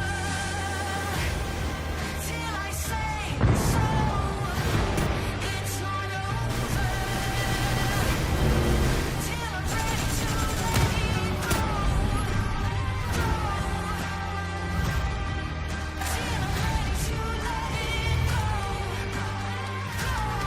ready to let it Bang goes the drum, bang goes the bass. Bang goes the drum, bang goes the bass. Bang goes the drum, bang goes the bass.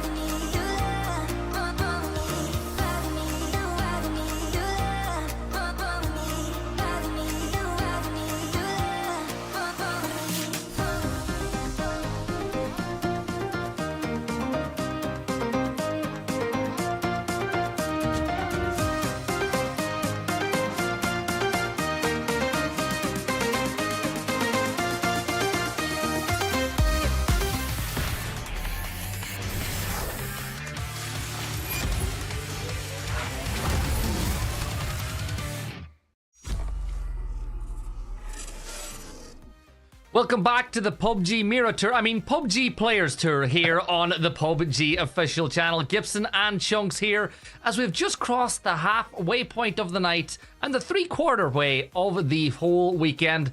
Chunks, just 2 games left for some of these teams to qualify for the upcoming Super Cup. Yeah, it's going to be a really difficult one for Mirror, though. If they want to cross that 100-point mark, they need a very difficult average of 1 point per game. Based on their current trajectory, they should just about be able to pull it off, but only time will tell as we head into Rondo. Exactly, and for the viewers at home who are wondering what that event is, this is of course the Player Cup. There's $1,000 up for grabs this weekend and basically almost every weekend, you know, apart from when the Masters Tour and the actual Super Cups are on. But they want to qualify through to the Super Cup in a couple of weeks' time, where that prize pool increases to $5,000. So it's a nice little lift for some of these players in the off season, for the ones, especially for the ones that cannot attend PGS going on at the moment. But Chunks, Rondo, it's the next map. Usually it's going to be a test track circle. Now I know we've seen a couple of little differences inside of TPP, but I have a strange, I just don't know why, I've got that inkling we're going to see a bit more test track and factory. Well, we got one yesterday, so it wouldn't be all too surprising. The playing path definitely leans like it could be going that way, but we will have to see. I'm interested to see whether we see any more hot drops. I think we saw one over on test track yesterday, and it looks like that could be the case again. Potentially Typhon, they end up going for factory instead. Just provide themselves a little bit less pressure. They've already taken hot drops tonight, and I think right now it's all about trying to get consistent placement, which is something they're going to be focusing on. Yeah, as we watch Sonics on their way inside the circle. Panella, good. Of course, they're on the way in after that big win in the previous game making their way towards Yao Teen as they go further and further south. But Toyo, they're already foot on the ground. We're waiting for that circle to pop in a few seconds' time. It all looks pretty, I was going to say it all looks civil, and then I look down at Rinjiang and I see Boys and OMG on the same path. Let's not forget as well, Forever, they're also going to be fighting up against Siren potentially. As it looks like we are going to avoid Test Track. We're going back to our very first Rondo game almost. This is a callback to. This is where we saw that first circle of the Players Tour pop over here on Rondo. So it will be interesting. Empire, again, looking in a really strong early game position. Hopefully they can follow that same performance that they had earlier on. They're already secure in the top 8 based on how things are currently stacking up. As long as they get a decent average per game, they're going to be locking themselves in for that Super Cup. Yeah, the Super Cup, of course, as we said, 5,000 up for grabs now, which is a nice little pickup to get as Penelope finally hit the deck. And Chunks, we've been given a Christmas miracle. The circle, it's not gone to Test Track, it's gone over towards Jadena City. Yeah, I mean, again, it's similar to what we saw in our very first Rondo game. It'll be interesting to see how teams navigate this. We can't rule out the water. Obviously, it is going to be easier to cross in some places. You can just make that jump over, but it is still going to add a little bit more to navigate because look at how many teams have landed over on the far west. How many squads are going to be potentially playing for that western side of the circle, and they've got Toyo already posted up in position. I'd be surprised if they make a huge move in Phase 1 right now. I'd be surprised, but it is still PUBG, and we've seen strange things happen in the past. Almost seeing LG accidentally flip that Dacia onto its side. But I'm looking at the map, and remember, you two at home can keep an eye on that map feed, !map, if you've got a second screen or you've got any other way to get it up. You can see how the circle is shifted. I'm looking at Nzeka team. They could have a really good push down that eastern side and take a lot of control in the hills if they go early. Yeah, and I'm thinking back to the similar circle that we had here where there were teams over in Mirror's position that was very difficult to actually play out of because of the open terrain in that area as we got down to the late game. It'll be interesting to see how they choose to navigate it as LG narrowly avoiding some shots. Actually, Gats pops out the vehicle, able to return some onto Tony, gets the knock, sending Typhon back for the revive. Gats looks to follow it up, trying to find that flush, but not quite able to just yet. He'll get it, though. He'll get it. Come on, Gats. 1 or 2 more tabs. On to Tony. Yeah, look, they're turned around. He's like, can we please get it? And Snakers is like, I'll put you out of your misery. Your 98.92 damage is just about enough.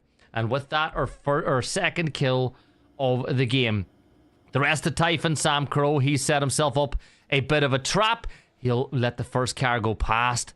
But will he do damage onto the second? He wants some revenge.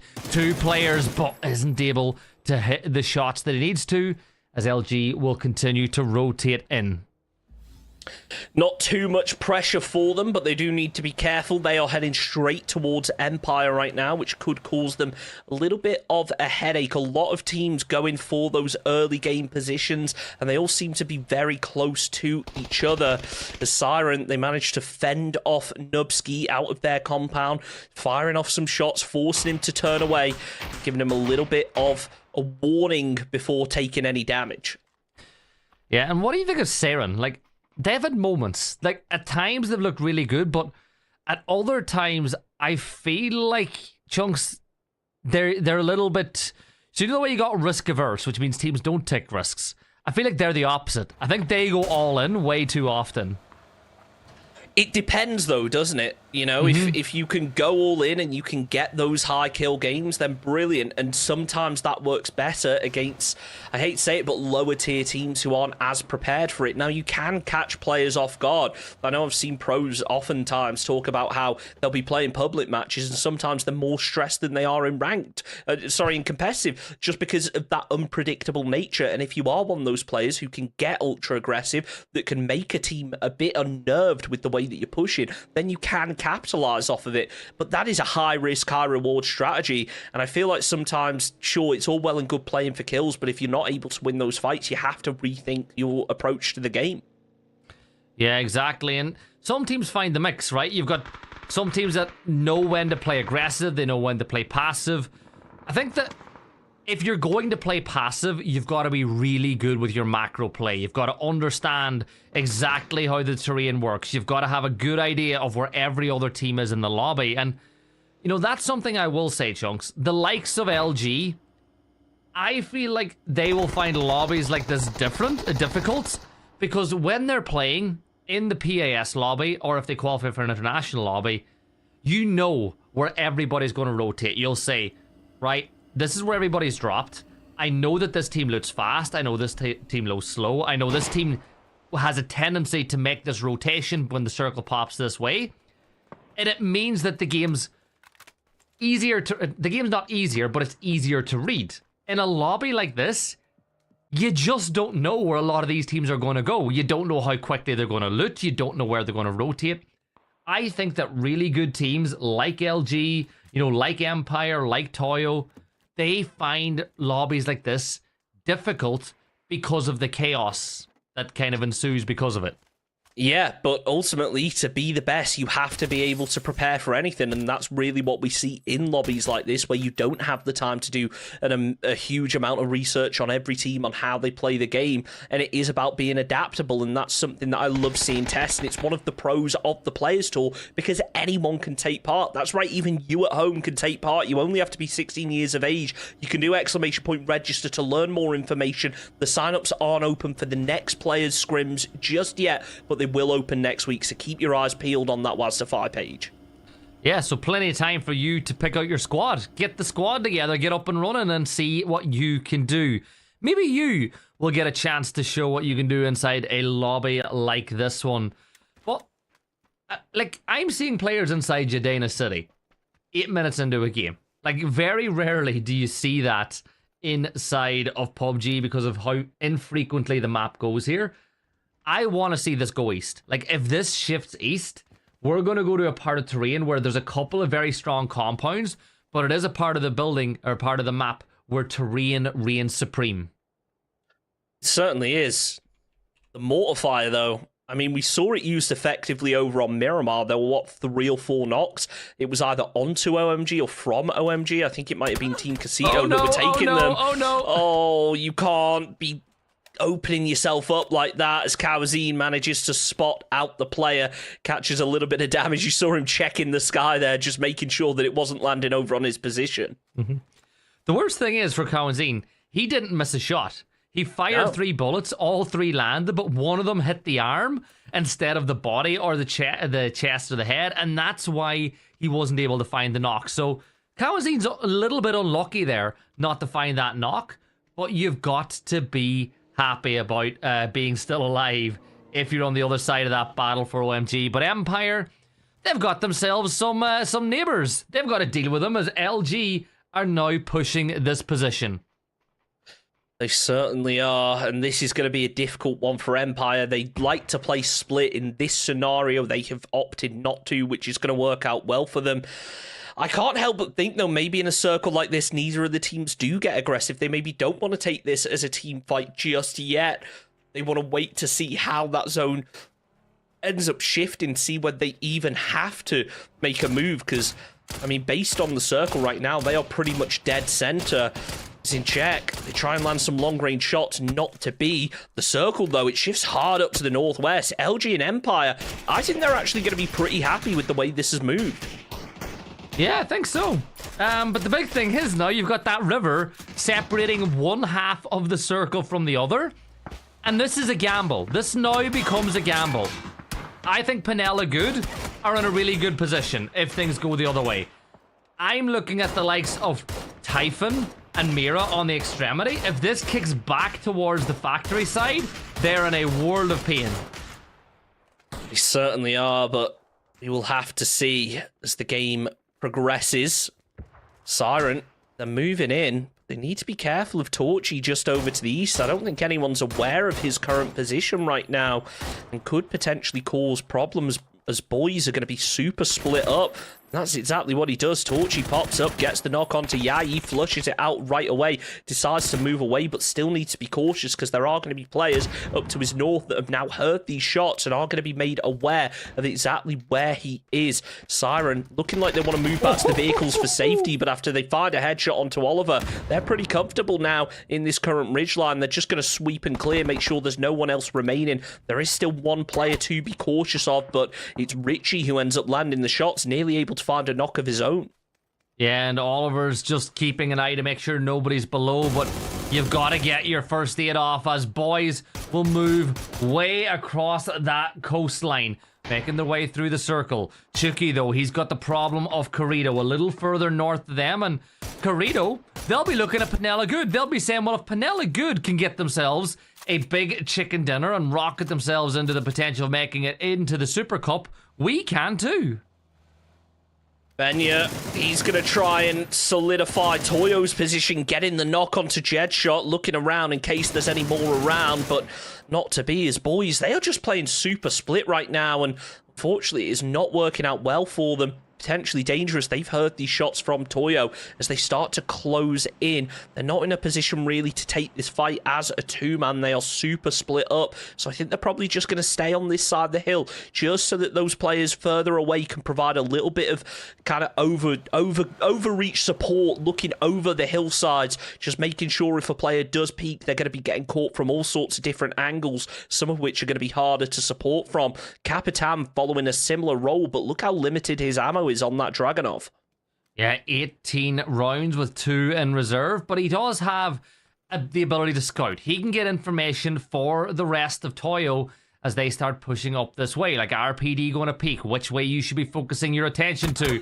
Well, potentially dangerous, you got to focus your attention to the south because Corrido have a line of sight onto Gabri. They'll do a little bit of damage, but not enough to find the knock. But that little bit of damage has bought in time for Toyo to get up on the ridgeline. And as I say that, Snakers, he's popping tires. He's making this even more difficult for the South American side. He's just being a thorn in the side right now. Snakers, he can't get distracted though. Empire is still inside that compound with his team, and he needs to be there to provide that covering fire if it comes to it. Beastweaver Poonage gets taken with a little bit of suppressing fire as he tries to spot out Snakers, and the circle, it donuts and leaves a lot of the water still inside the zone forever. They're trying to land the shots onto Team Casito. They've just not been able to though right now. As the vehicle starts flaming, he's going to be forced out of it sooner or later.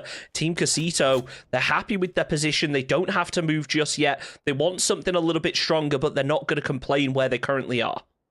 If you ask the players what the worst case scenario shift for that circle was, that's exactly what they would say. The element of doubt still remains. 16:04, he'll find the knock onto RN, and now that means it's another point for OMG as they get closer and closer to that potential qualification for the Super Cup. With that knock, in that flush, they will use that opportunity to now rotate in towards the circle where Fairhopper is trying to find some ground, but he will run in towards LG, but Gats will get knocked by Empire, doing Fairhopper a little bit of favor way off in the distance. It's a bit of a strange rotate that ended up coming out from LG. I thought they were going to cluster up over on Snaker's position, but instead they head in the opposite direction. But things could be difficult now for Toyo and for Adoras as they go head-to-head against each other. One of those for Adoras players spotted completely out in the open as Fuskatao preps himself a nade over that hillside. Not sure whether it's going to be able to connect, but Beastweaver, aka Poonage, connects with a beautiful headshot onto Snakers. He's going to be out in no man's land as LG continue their rotate. I don't think they're going to be looking to revive this one. Yeah, I'll keep an eye on the map to see if they go for it, but I'm on board with you because I feel like Empire are going to rush to get the flush. Benya is trying to get a flush of his own, but there is LG. They did go for the res, but with that, things are going pretty badly now for Empire. 2 players down. We will see a move up from the one and only Poonage. A nade at the ready. If this nade is good, if this nade is very, very good, and it lands inside that bowl, he might be able to hit himself a bit of a strike onto the side. Infinite Void trying to strike Toyo here as Benya will be forced to go prone, and he's going to get knocked from off in the distance for Adora. Will find the knock on to Benya. Toya now need to regroup as Infinite Void will move on the other side, using the opportunity to close the gap, finding damage onto Clouzera. Toyo falling further and further back. And look at this. This could be genius. If the deployable cover lands on top of some of these Toyo players, that's a knock in favor of these sides. And Capitan, he's going to have to go prone now as well. Boradora's underhand nade to try and connect should roll in Capitan's direction, and Infinite Void takes down Clouzera with the deployable cover. The 4D chess play coming out, taking down yet another Toyo player, but for Adoras, they need to try and capitalize onto this. Atlas does exactly that, takes down Capitan as Tokyo tries to hit the spray, he gets caught with a flashbang, forced to 1 ADS. Both players using the same vehicle for cover now, but Fuskatao, he pushes over the top, gets the double kill and wipes out Team Toyo, down in 14th position. Also, boys, they lost their final player, but Bizler, he's doing what he can to try and third party onto this. LG, they're not going to make the push, but they will need to sooner rather than later, because that zone, it has shifted hard over to the west, and all of these top tier teams have committed on the east.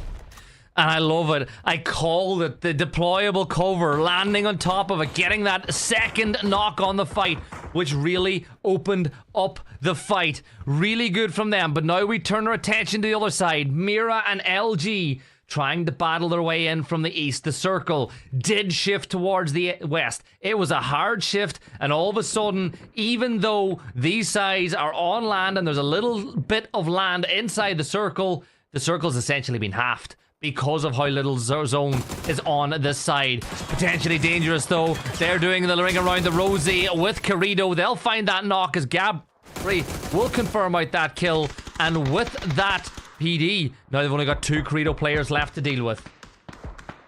When that deployable cover came in and you were talking about it, I thought there is no chance. There's no chance that that happens, but what a big play coming out there to be able to get the knock with it and ultimately coming out on top of that situation. Team Mirror, they're going to need to make something out of a tricky situation as OMG are up ahead of them and they need to make a move. Pains will be the first to fall as Mirror look to follow up with the second knock. It's Kawazine who connects onto it, fakes in, hopping in the vehicle. They're going to go for a crash here. They've potentially isolated this to 2 separate 1 versus 1 situations if they can prevent the revives coming out. The vehicle sends in. He takes down 2 with the road kill. There's only going to be 1 player left up from OMG, but not for long. Team Mirror with the absolute send. Clean it up. They're getting third party from Typhon, but the smokes are already going up for cover. Even went sideways. He went sideways and wiped them out. Mira flattening them out for a couple more kills on the board.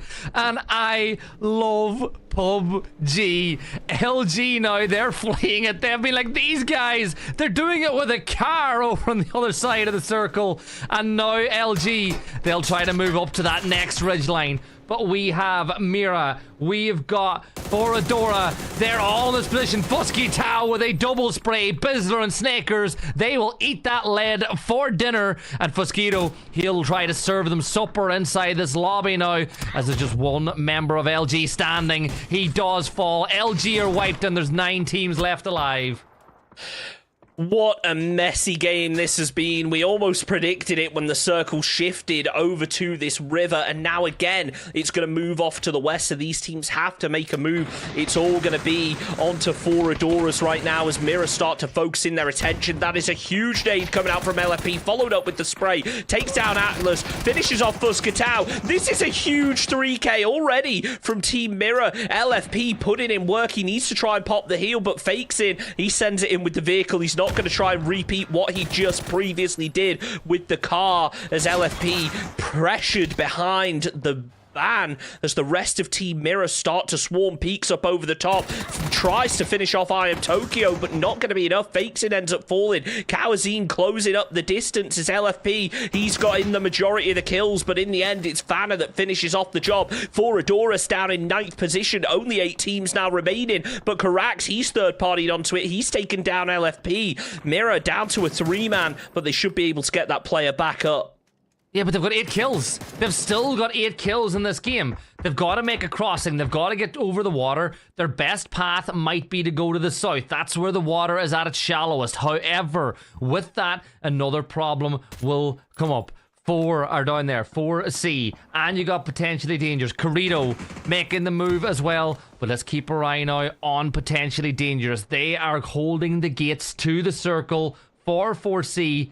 And I think Mira are going to do it. I think Mira are going to try to ramp up over that ridgeline. Just keep an eye on the little silhouettes on that eastern side of the circle. As things start to slow down, at least for a second, the Mira continue to put in work, trying to convert over to their 10th kill of the game. They have well surpassed that 100-point mark. Now it's a question of just how many they're going to be able to get. If there was any doubt in anyone's mind about them holding on to first place, I'm sure that has now been put to rest. They are sending the vehicles, getting ready to cross over the river. It's going to be a difficult one, especially when you hit a bump like that. But Fana, he just about gets out of the water in time. He's already being lit up. He's going to have to pull up over at the rock or something to get a little extra cover. Slabby going for a spray onto LFP. He catches a couple of bullets, but again, just not going to be enough to finish off the job. As Team Mirror, they have gone with a big rotate. They are now pushing in from the south. As Team Casito, they're scrambling for cover. In their current position, Varish just getting absolutely lit up from the players up to the north. Slabby tries to land a spray, but don't you know by now? Mirror are near invincible. You just can't land those on them. They've got plot armor. They've actually got plot armor this weekend as they make it all the way over. All 3 players up inside the circle. And PD sustaining a knock from the other side. With that, it holds them from pushing on the other side. And look at the kill feed. 4C and Team KZito battling it out. Varas, he's got the Panzer on his shoulder as he comes to provide some help. 6 teams left alive, 18 players still up, and Mira are up to 11 because they just do. This is huge from Mirror right now as Team Casito, they follow up with the frag grenade. It looks like it's going to be a little bit wide. They've got 4 kills on the board. They are much needed. And right now they're going to have to try and make their way into the circle in what is ultimately a fairly open position for them. Glock trying to be potentially dangerous, as is his team name. He preps a nade. He knows where Mirror are going to be. It might just be a little bit short with this nade though. It's not cooked, but just not close enough. Potentially dangerous. They know exactly where Mirror are going to be. The deployable cover comes down, and hopefully they don't face a similar fate as their opponents. No, thankfully they don't. They've got this position inside the circle, and they can hold it. Team KZito, they're just to the north as Forever begin wrapping this way.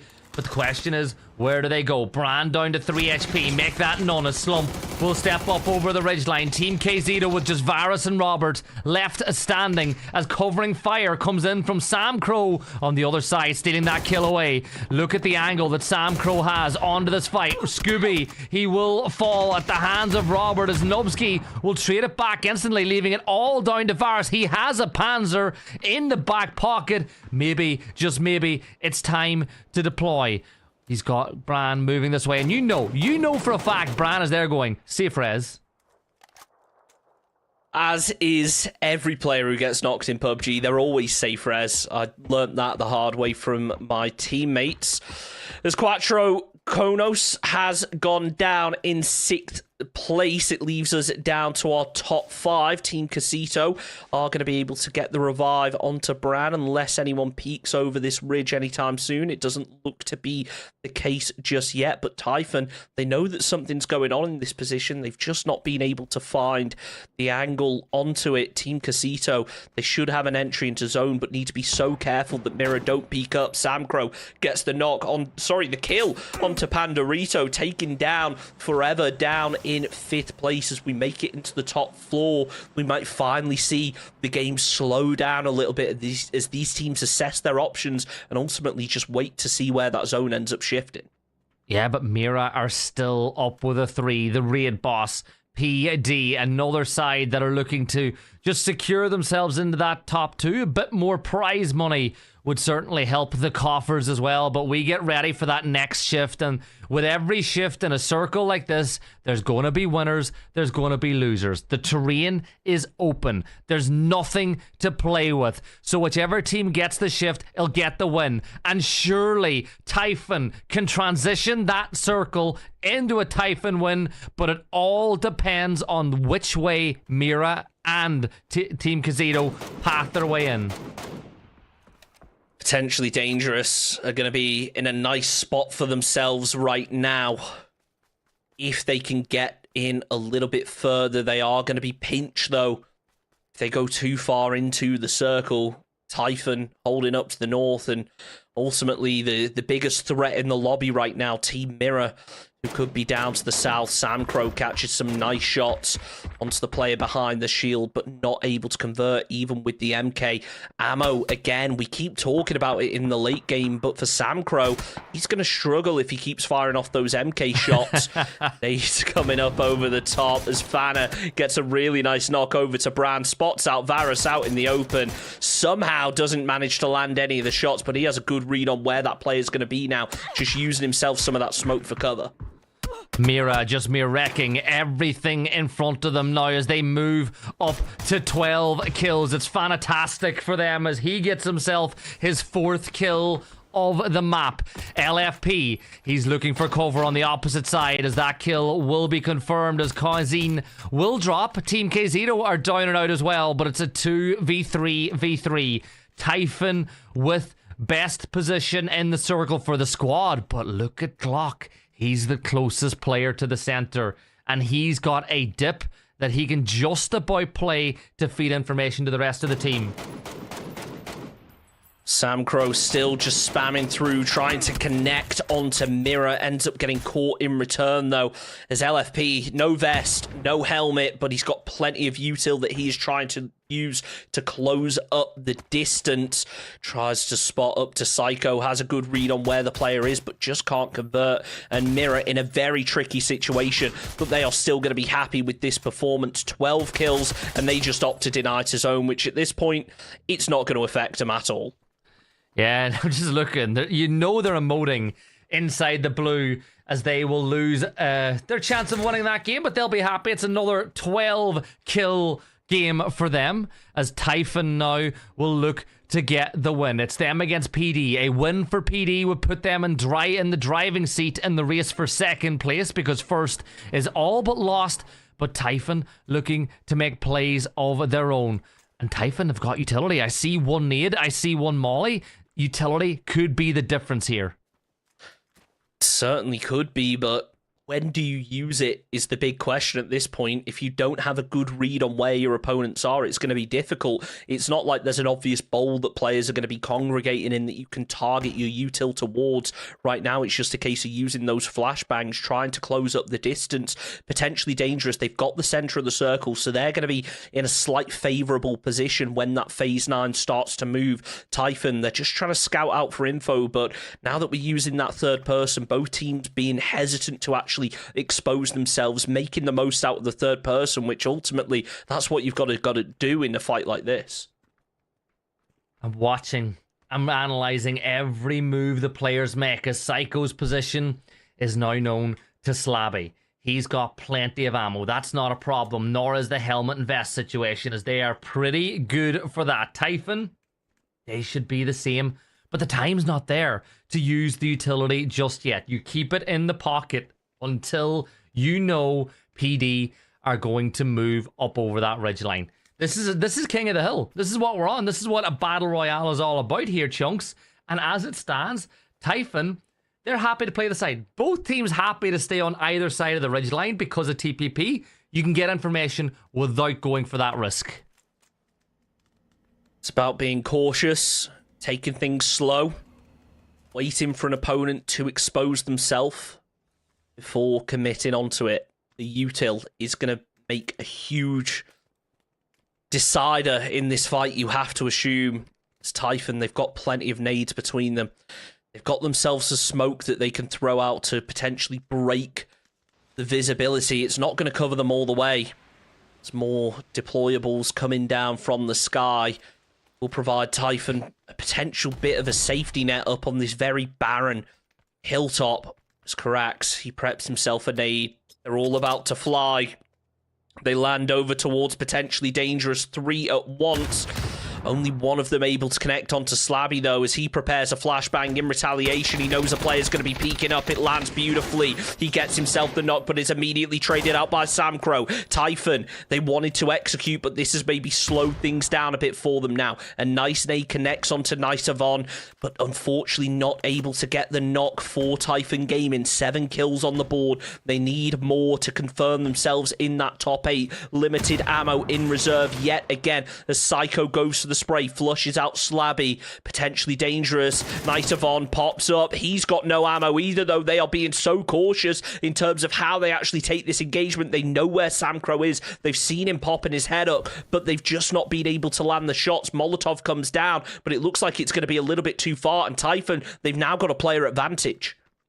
Back to a 3 versus 2 for the win. The center point has been drawn, and PD, they've got the advantage. They've got that center point surrounding all sides, and it's a 3-way push for Typhon. Here comes the convoy. Nightavon needs support. It's not going to come. Glock steps up over. He'll find one of his own, and a second, he hits the headshot, and he's in a 1v1, and he doesn't. It's one. It's going to be taken in the end by Typhon, and it was one round that made the difference. Yes, Team Mira dominated the kill points, but it's a win for Typhon. They deny those extra couple of placements for PD, which keeps LG in play going into the last map. And that is a much needed win for Typhon. They've pretty much solidified themselves in the top 8 now. It's going to be interesting to see how things unfold, which teams are going to be fighting to make it into that top 8 for our final game. And I'm sure in the break we're going to have to refresh ourselves on which teams have already qualified, just so that we know exactly how the leaderboard is going to stack up, where that cutoff could potentially be. Because remember, if a team has already qualified, yes, they can play again, but that just means that there's an extra spot, and we do see the taser being used. Me and you were talking about it in our previous break. It's amazing to see, but unfortunately it didn't work out. Oh, look at that. That drift, that ramp up to get the kills. I could watch that all day as Mira once again were on a mission from the east. And even more damage. Look, they walked on up. They just annihilated Foradora as if they weren't even there, as they picked up 12 more points. I know we've sang their praises all weekend long, and I know that some people are sick of hearing it. But Chunks, how could you not? They've just been so damn good over the course of the weekend, and it was another 12 kills. Yeah, that was amazing from them. Let's see if they can do it again. Let's see just how far they can push it. We were questioning yesterday when they get over the 100-point mark. They certainly have. Now, how much further can they really go? 120, 130, you know, it's not out of the realms of possibility. Those 17 points will definitely get them high up on to the 17, you know, the 100 teens. But PD, 10 points for them. Luminosity only got 5, but it keeps them right in the mix. And those extra 6 points that PD, sorry, those extra 4 points that PD could have gotten for a win could have made all the difference. The Team KZito, 9 more points. But here's the question. As we look at what that cutoff is going to be in the overall leaderboard, can we really rule out any team from qualification here, Chunks? Because you could see teams down as far as 11th or 12th making it, and with that being the case, everybody still has something to play for. Yeah, absolutely. Even a team like Corito, who so far have only been able to salvage themselves 8 points. If that placement position moves down to 12th, well, a 22-point game, that's easily achievable if you get 12 kills and a win. I say easily achievable, maybe not so easy, but it's something that we see teams commonly be able to do, so it'll certainly be an interesting one to see as we head over into our final game of the evening over on Erangel coming up in a moment. I just can't wait to see. We're going to have to refresh ourselves again on which teams have already qualified so we can get a better idea of where that cutoff is actually going to be. Yeah, so obviously Mira are already through, potentially Dangers are through, Luminosity are through, and Nzeke team, so that's 4. So in essence, all 4 of those teams in the top 8 means that 12th place will qualify. So Seren, Foradores, Penela Good, and Team KZito all making it through to the Super Cup as things stand. But that cutoff point, 20 points, Chunks, as things stand. You can get that in one game. Yeah, it's going to be a difficult one. A lot of pressure going into this final match. Anyone can still qualify, but it's coming down to those variables. Who's already qualified, who hasn't, where is that cutoff going to be? We'll have to refresh ourselves after the break. It's going to be an exciting one.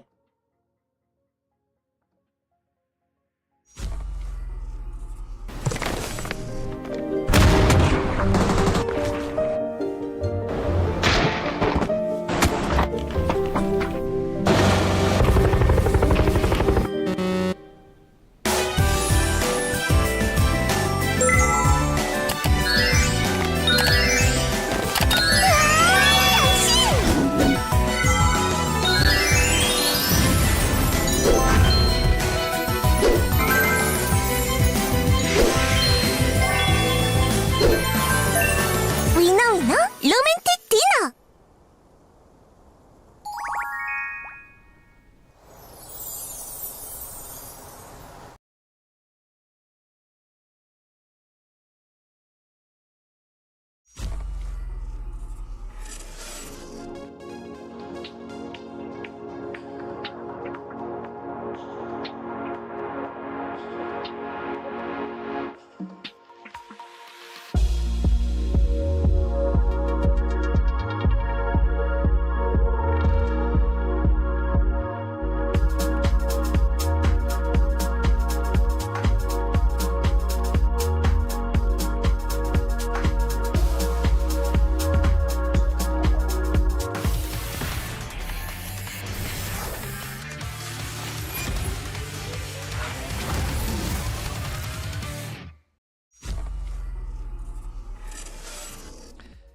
It feels like the night is just beginning, but Chunks, we're just about to end. One more map left to go in this iteration of the Super Cup, the fourth it's the Players Cup, not the Super Cup just yet. I got ahead of myself. The fourth ever Players Cup.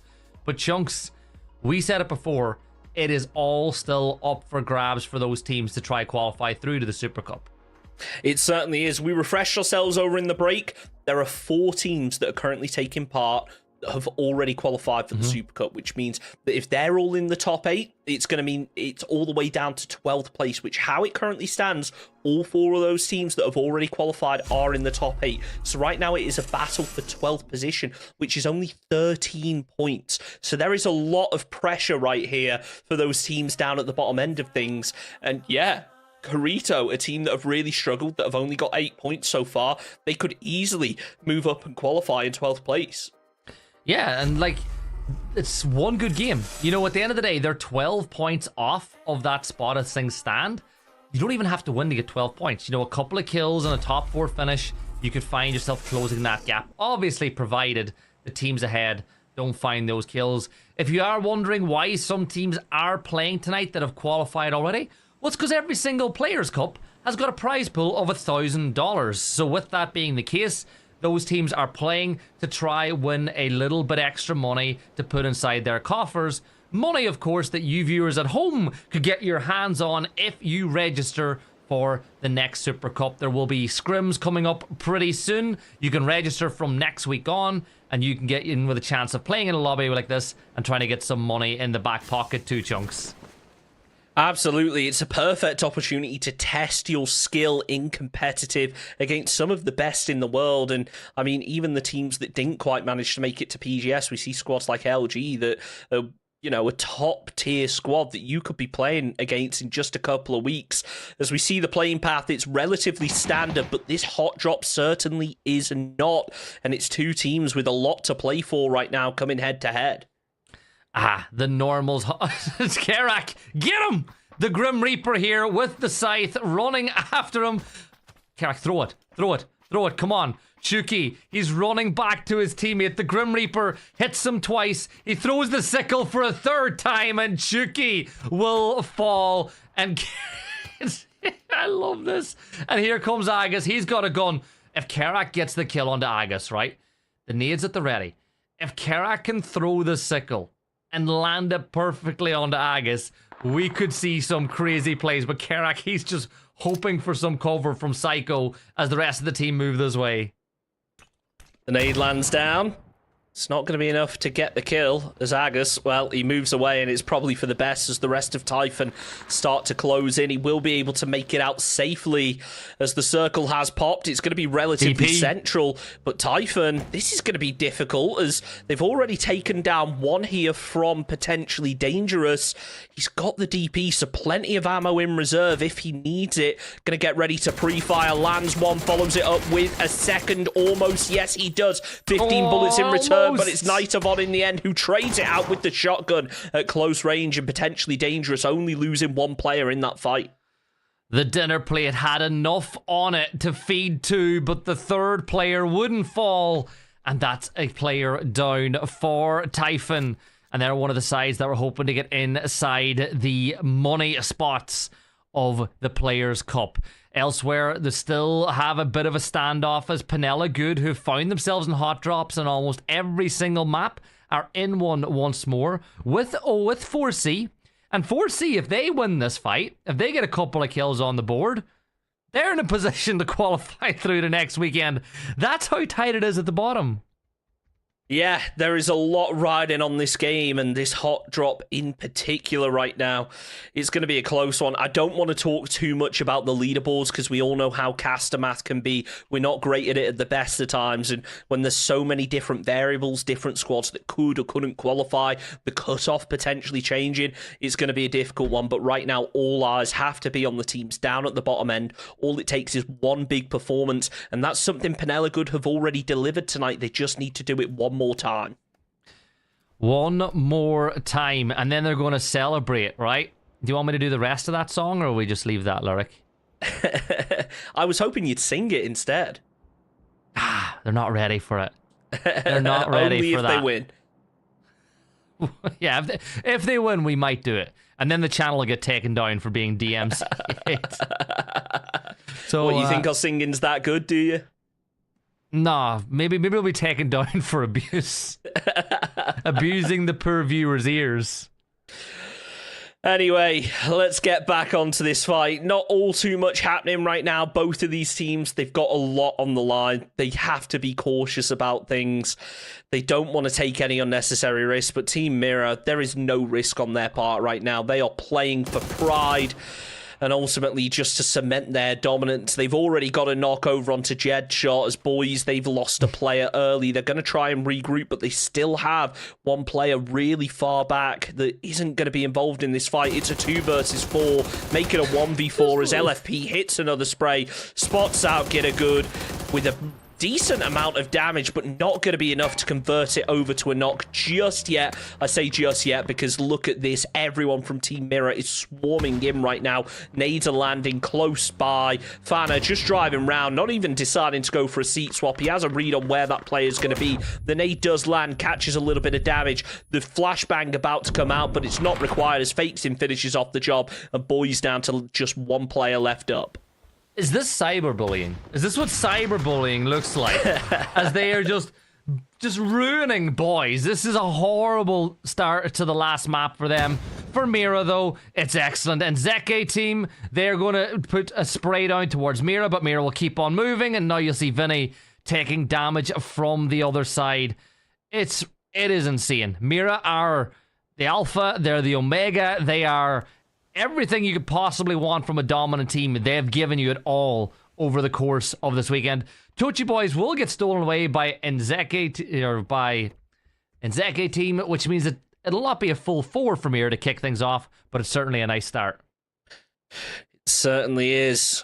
Penella Good, they've lost a player already. They're now in a 3 versus 4 situation. They are inside of the zone, so they're not going to have to make a huge rotation.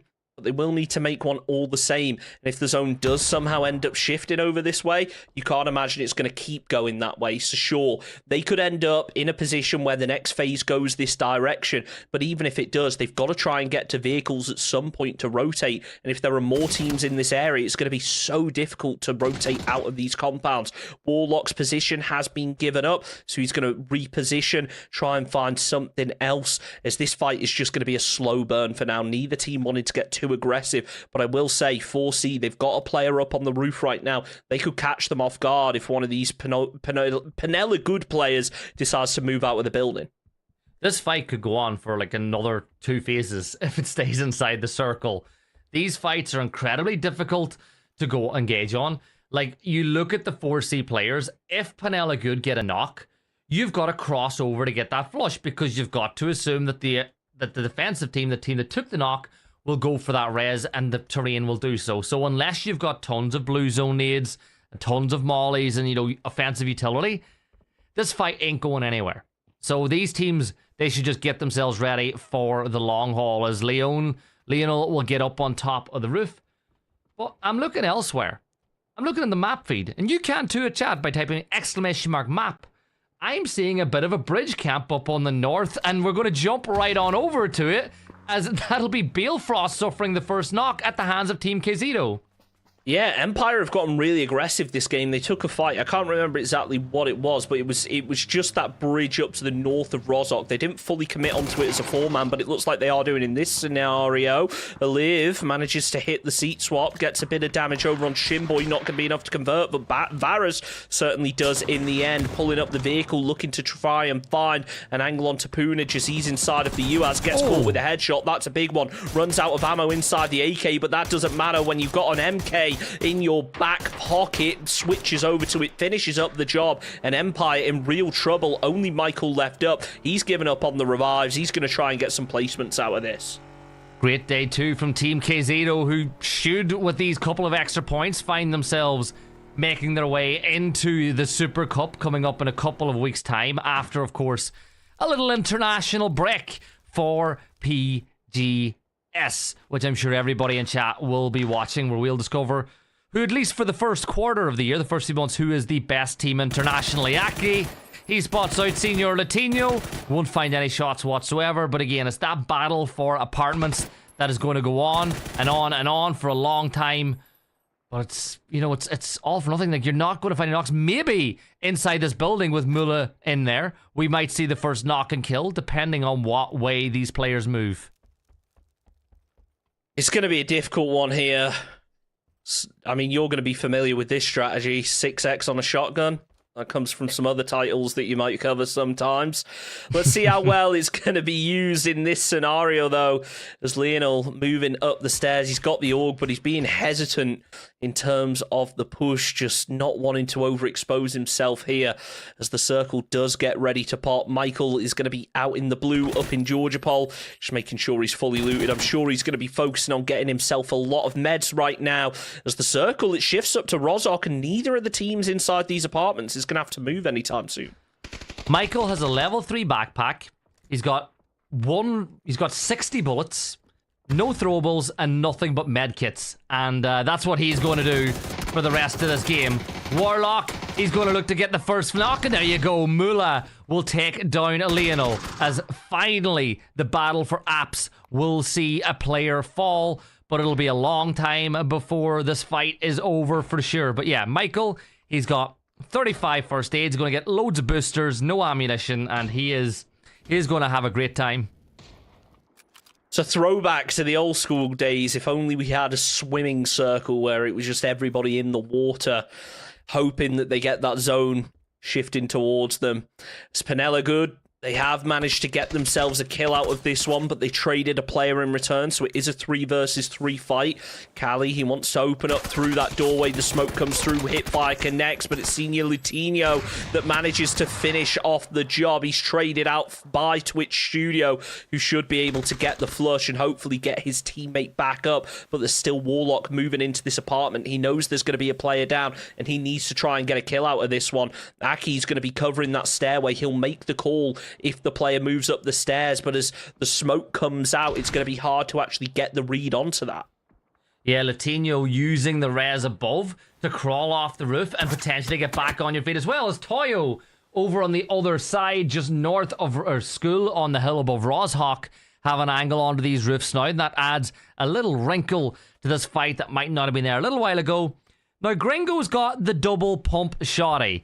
With that, you've got to be accurate. You've got to hit every single shot you fire, so you got to be careful. You got to make sure that you... Oh, what the hell's just happened, Scooby? He's fallen to his death over as Mira turned their attention to Forever, and that's over by Ruins. Vanna landed a decent spray, but he's not able to convert. It doesn't matter, though. Kawazine cleaned up the job. 7 kills in Phase 2. That's just about standard for Mirror right now. They want to try and get themselves the revives, but they do need to be careful because Team Casito are nearby. Could potentially pressure onto this. The Molotov from Brand going to be a little bit short. Not quite connecting onto Fanna. He's covering this ridgeline, being careful not to expose himself. And you've got to imagine as soon as that player peeks up, he's going to be taking some shots. I think Fanna had the call from one of his teammates that there is going to be a Casito player wrapping round, so he's having to cover 2 angles at once right now. This is a difficult fight for Mirror, but if we've seen anything, they continually prove us wrong. When we think the deck is stacked against them, they'll at least get a couple kills out of it. Team Casito, I think they're aware of just how dominant Mirror have been. They've identified the players in the kill feed from the knocks, so they are being a little bit cautious about how they approach this. Yeah, the raid boss Kawazine is down, but there's still 2 incredibly mechanically skilled players to deal with. Mira, they can win 1 versus 2s. This is by no means a simple fight for Team KZito, despite the numerical advantage, because the other 2 players for Team KZito are in Ruins itself. They're a long ways away. So Fana's in this 1v2. If he wins this, the other players from Team KZito are too far away to help, but the zone shifts this way, which will help even more. Don't be surprised to see the other 2 Mira players just saying, we trust in Fana. If Fana gets a knock or 2, they will come and help. If Fana doesn't, so what? They've still got a good position over by L inside of Ruins, and they'll play that position for a little while longer, as the battle for apartments should now end pretty soon with the circle getting involved. Studio with the shotgun at close range, finally switched over to a more appropriate scope for it as he tries to find an opening through the windows. He's not yet been able to do one, as Fanna actually ends up falling to the Panzer on the other side of things, does get flushed out. Mirror, they're going to be splitting up as a 2-man to take this fight, but will stick on board with the Quattros Contos fight right now.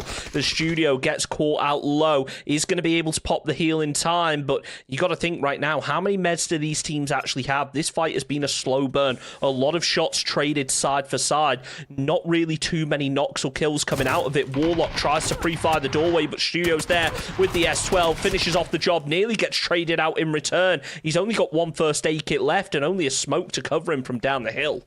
And remember, Quattro Konos need the points. They're the team that currently are not inside the positions that qualify them for the Super Cup.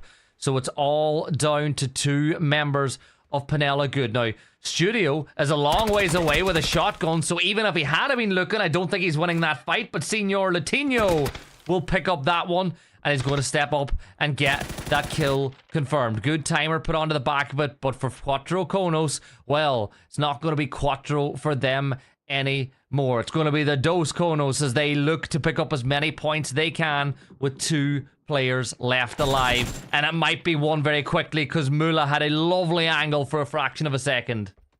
Finding some really good damage, but he just couldn't convert it over. He knows where that player is going to be now. Not sure whether he can get over to any kind of cover from this position, but it doesn't matter when you get a knock like that. Senior Latino taken out now. There's only going to be 1 player left up from Penella Good. Quattro Konos watching as best as they can, being careful not to overpeak this one. The bolt, it can do a lot of damage if he lands the headshot. That's exactly what he does. And Penella Good, a Penella bad game for them, out in 14th position. Yeah, and Quattro Konos 4 points. Remember, the gap from 12th down to last is so small that those 4 points could help Quattro Konos make it through to the next stage. Now, the blue zone is in position, but it is phase 3, so it's not the worst in the world for them to make it through. OMG, they'll look to flush out Snakers over by Plug and Soccer, or DNB as some of the people in the US like to more affectionately call it, as Quattro Konos. They call it an E-pickup, but what a circle that is.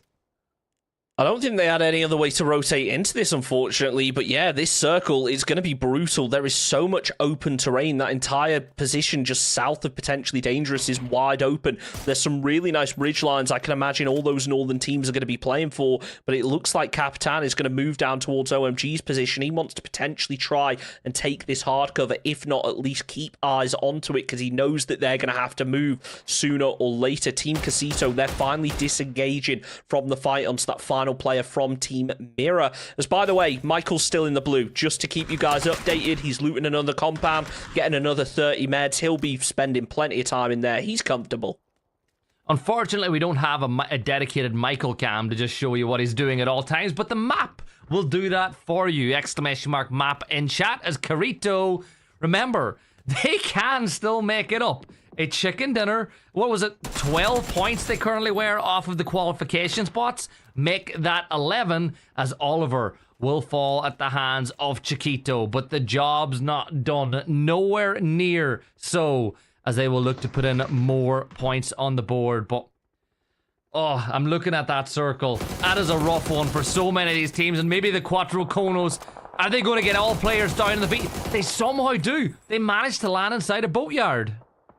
Somehow getting down to safety, but it's only relative safety for now because they've just lost a player getting knocked, as in Czech are going to have to make a push through them. LFP still as a solo is going to be moving in towards this location, could potentially cause a bit of a headache for them. Vinny, he's trying to clear through. He knows where these players landed, just picked up a fresh 2 vest, so we'll have a little bit of an extra safety net. Selfish flushes one out. Vinny goes to the peak, and that's Quattro Konos down in 13th position. Difficult to take anything out of that game after spending so long on the compound fight, forced to use an E pickup for what limited cover there was, and unfortunately it was already occupied.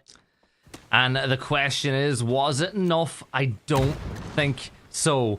Team KZito now pushing up on the Typhon. 5 kills for them as their Sunday has been very good so far. Now the Molly, Varas, not quite sure why he decided to step in through the fire and the flames, and while all that was going on, Kerak peeked from the side. He got the knock onto Bran, but Robert's rebuttal was a brilliant nade thrown into the ether, and it got the knock. Robert finds another one. Tony, he'll add one to his tally as well, as Typhon are standing strong against Team KZito. Another one falls, and there's only one member left, and here come Carito. They need points. They're in last place, and this is a great time for them to push. They need to try and get something out of this now, throwing in the nades, but they've just not been able to connect so far. Typhon Gaming, they're pinned up against the blue. They could try and run out into it, but right now there's only 50 seconds to get a move on. That zone is about to start moving, and it's moved about as far away as it possibly could have done. Panic lands a frag grenade onto Psycho, but it still can't get the knock, as right now, Carito, they are just boosted up. They know that it is a make or break moment for them. They've got 3 kills on the board, but they need more. They need a strong performance to qualify themselves. They just need to get to 12th position. Team Casito, they've disengaged. It's only going to be Richie up on the compound as the rest of Carito are all the way over at the church. Typhon, they are pinned. Their days are numbered, you have to assume, as Tony preps out a BZ nade, decides not to throw it in the end, but it's the frag from Carito. Panic Show cleans up Team Casito. Nicely done, taking them down in 12th position. Now they can focus their attention onto Typhon when the zone pushes in.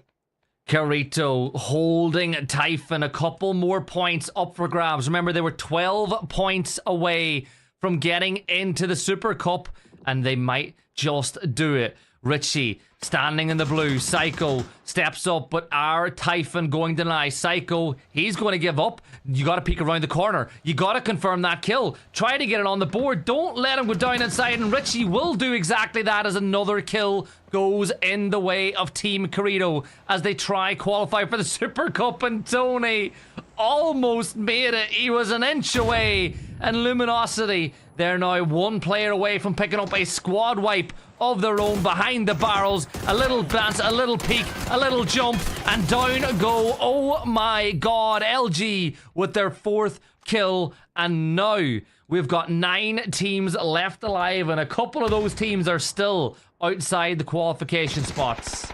Don't forget about the solos. There's still 2 of them. We got August down on the southeast, and of course Michael up on the northwest, just coming through the ruins about now. Toyo, they still haven't got a kill on the board. They've lost a player. They're trying to open up onto Incheck, but they just can't connect onto Vinny. Nades are coming through onto the deployable cover as Vinny lands the shots, takes down Benya.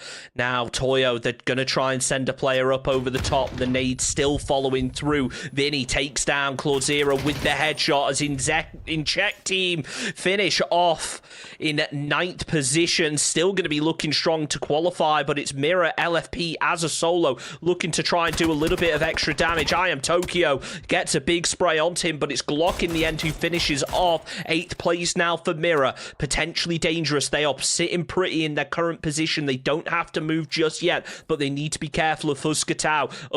Foradora's up on the northwest as Michael is healing. He only has 9 meds remaining. He has burned through most of them. And Gibson, I'm shocked at how accurate you were. He genuinely does actually have 30 bullets in reserve. I told you, Michael's taking 30 bullets. He's taking as many meds as he can, and he's just going to try to get as many points in this for Empire. And I think the blue zone is just that little bit too far away. He's got 6 first aids left to go, and with that, will he find a kill? Steps forward, meds once more. Michael, just take your round of applause. This is him milking every moment out of this lobby that he can. He's learned a lot from Valiate. That's all you can say right now. This is exactly what he did. But if you remember back to the first week of the Players Cup, Valiate was able to make something out of this. I think he ended up getting 3 kills. Now he's going to sneak up behind Foradoras. They're not going to be expecting him here as Gats. Well, he's expected to deal with Carito right now as Michael has been able to make it in. He preps himself a nade. This could be absolutely huge if it lands. The players aren't expecting him. He does get taken out, but eliminates No Cap on the way with the martyrdom. Unfortunately, there for Michael not to be able to take out both, but still confirmed himself a 6th place. Benya is the villain. He took down Michael, who just about was making it inside the circle. There's 4 teams left alive. It's a 3v3, v2v1. Carito have 8 kills, and they're inside the top 4. That means they've got the 12. Can they get 1 or 2 points more and go from bottom to the Super Cup in 1 game? This is brilliant from Carito. It certainly is, but the pressure is on right now. They've got the compound, but they have to move out of it. It's all well and good having these buildings, but when the time comes to rotate, it is so brutal. Just look at how open that terrain is ahead of them. They're going to be relying on vehicles, on smokes, on anything they can muster right now, as I Am Tokyo finally starting to make a move in the vehicle with his teammate, wrapping around potentially dangerous. Capitan tries to spray over on towards Panic Show, can't connect as they still just about inside the circle here. Carito start to use the ridges ahead of them to get themselves a little bit of extra cover. Yeah, Foradores, no kills for them, but they're inside the top 4 as well as they look to get as many points out of this last one as they want to take an adventure to the Super Cup themselves. Carito's on the south, but they've got Benya just ahead of him. That is one of the most dangerous players in all of the Americas on the other side of that ridge line, and you don't want to overpeak and give that Argentinian demon more of an opportunity to take you down than he already has. Richie, he'll pop a first aid, but for Foradores, it is time to move because the blue zone is there. Which of the teams will manage to get this knock, or will they manage to make it? Oh no, a click empty on Panic, and that could have been a vital knock, and it's Benya finding that knock onto Richie that I spoke about, and here come Toyo looking to spoil the party. There's 1 player left alive. Benya with a molly, and Team Carito, they get the knock. Confirm it. Confirm your kill. Get that extra point. That might just be enough right there to get them into the Super Cup. It's certainly going to be a close one for them. They're going to run to try and get the res onto Richie, but you got to think it's going to be a little bit too late, especially with Capitan raining down fire. If he can convert this knock, they are in trouble, but no, he manages to survive. Will at least be able to get the loot off of his teammate's body, but all eyes now going towards potentially dangerous. They've already got a player inside the zone, but they have sent Glock on a vehicle to try and get proactive with this. Capitan hops on the bike, moving further down to the east, again trying to find an entry into zone. Right now, the only real ridge is that potentially dangerous working with Panic Show. He will have heard this bike pull up behind him, but it's not quite close enough to be a threat just yet. It will be, however, when that zone closes in and he has to come over the top of this ridgeline. 9 kills for them, 5 placements at a minimum. That puts them up to 14, and we said they needed a minimum of 12 going into this 13 just to be sure. Panic Show, he's making his move up into the smoke, but I feel like he could be done. He's found himself some bit of cover, but PD are going to look to deal with a Capitan with a P90, though he's got the angle. And now it's PD against Toyo for the final chicken dinner of the Cup. Let's not forget Toyo. They weren't, they were qualified. They gave up their position. They should be safe going into this game. And now they've pretty much solidified themselves going into that Super Cup for a second week in a row. Potentially dangerous. They want to work their way closer up to first place. They're probably not going to be able to do it with the amount of points that Team Mirror were able to get, but they can at least confirm themselves the second, get a bit more of that prize pool, deny LG the possibility to get anything out of it, as right now Capitan hopping in the vehicle could try and use it for a little bit of cover when the zone closes further, but there's still one more shift to be determined in 5 seconds. Yeah, and it's always a donut, isn't it? The final shift. You never know. Oh, surprise. Okay, I guess you knew. Donuts. The circle will go that way. It's nothing but open terrain in the middle. This is just for bragging rights in the end. Maybe PD want to secure second place and that extra little bit of prize pull, or maybe Toyo fancy getting into that top 4 themselves. Slabby, though, with that arm in his pocket, he might have something to say about who wins this game. Certainly a way to finish things in style if you can land those arm shots. It's Night of On just popping those tyres, making sure that they're not going to be used by Toyo going forward in this fight. Starting to settle down for the time being. Neither team wanting to overexpose themselves. Potentially dangerous do have the player advantage, which can count for a lot in situations like these. But right now, the pressure is kind of off for both these squads. It's all about bragging rights. It's all about playing for pride. That's certainly what these two teams are both going to attempt. As Clouzera just using that third person to try and get an angle onto any of these players. Only one player peeking up. It's going to be Night of On as he takes a couple of shots as the teammate rotates, just making sure that his teammate can get over without any pressure, keeping those heads down. Yeah, utility game as well. You can see that Slabby, 2 nades, only 1 smoke though. And that's the kind of cover that you need as you step on up. So whichever team has more utility could also have the advantage in a battle like this. Toyo, though, I feel like they've got their backs to the wall a little bit more. They're going to have to step over the ridgeline a little bit earlier. They're the team that are 1 player down. Make that level, though, as Capitan hits the MK shot, and now he's on the move. He's got a P90, and will he be able to use it? He moves the UAs because I think he spotted out Glock pushing up for that res on a Night of On, but will he be able to do more damage? Stepping up now towards the smoke. The Panzer is at the ready. He's got it on the shoulder. Glock could be at massive bit of risk here, but Glock fights back, Chunks, and it's a 2v1. It's all down to Clouzera for Toyo. Oh, he nearly hit it. I thought he hit it. He was so close, millimeters away, but it doesn't matter. Slabby finishes up the job, and Toyo go down in second, potentially dangerous with 4 kills to get themselves that chicken dinner. But let's forget about the top of the leaderboard right now. We don't care about who won because it's all about that cutoff point. I think it should go all the way down to 12th position in terms of qualification. So it comes down to teams like Corito. Did they do enough in that match to be able to confirm themselves a place in the Super Cup? We'll find out in a minute. But first, let's look back over at the sickle kill here. This was amazing to watch. Amazing way to start the day. Oh, and then Sam Crow almost got it done with a DP as well. But he just had too little, took too much damage in that fight. Team KZito, they kicked things off nicely, doing some real damage onto Empire as their day went a lot better than Saturday. And then this is where we saw 4C. We thought, are they going to do enough? Is this going to be the moment? There was a great spray there, and then Cali Ramirez with a wonderful headshot on to the other side of that fight. But here's the thing. This is where things got really interesting. I think the decision making from Corito right here to get hyper aggressive was phenomenal.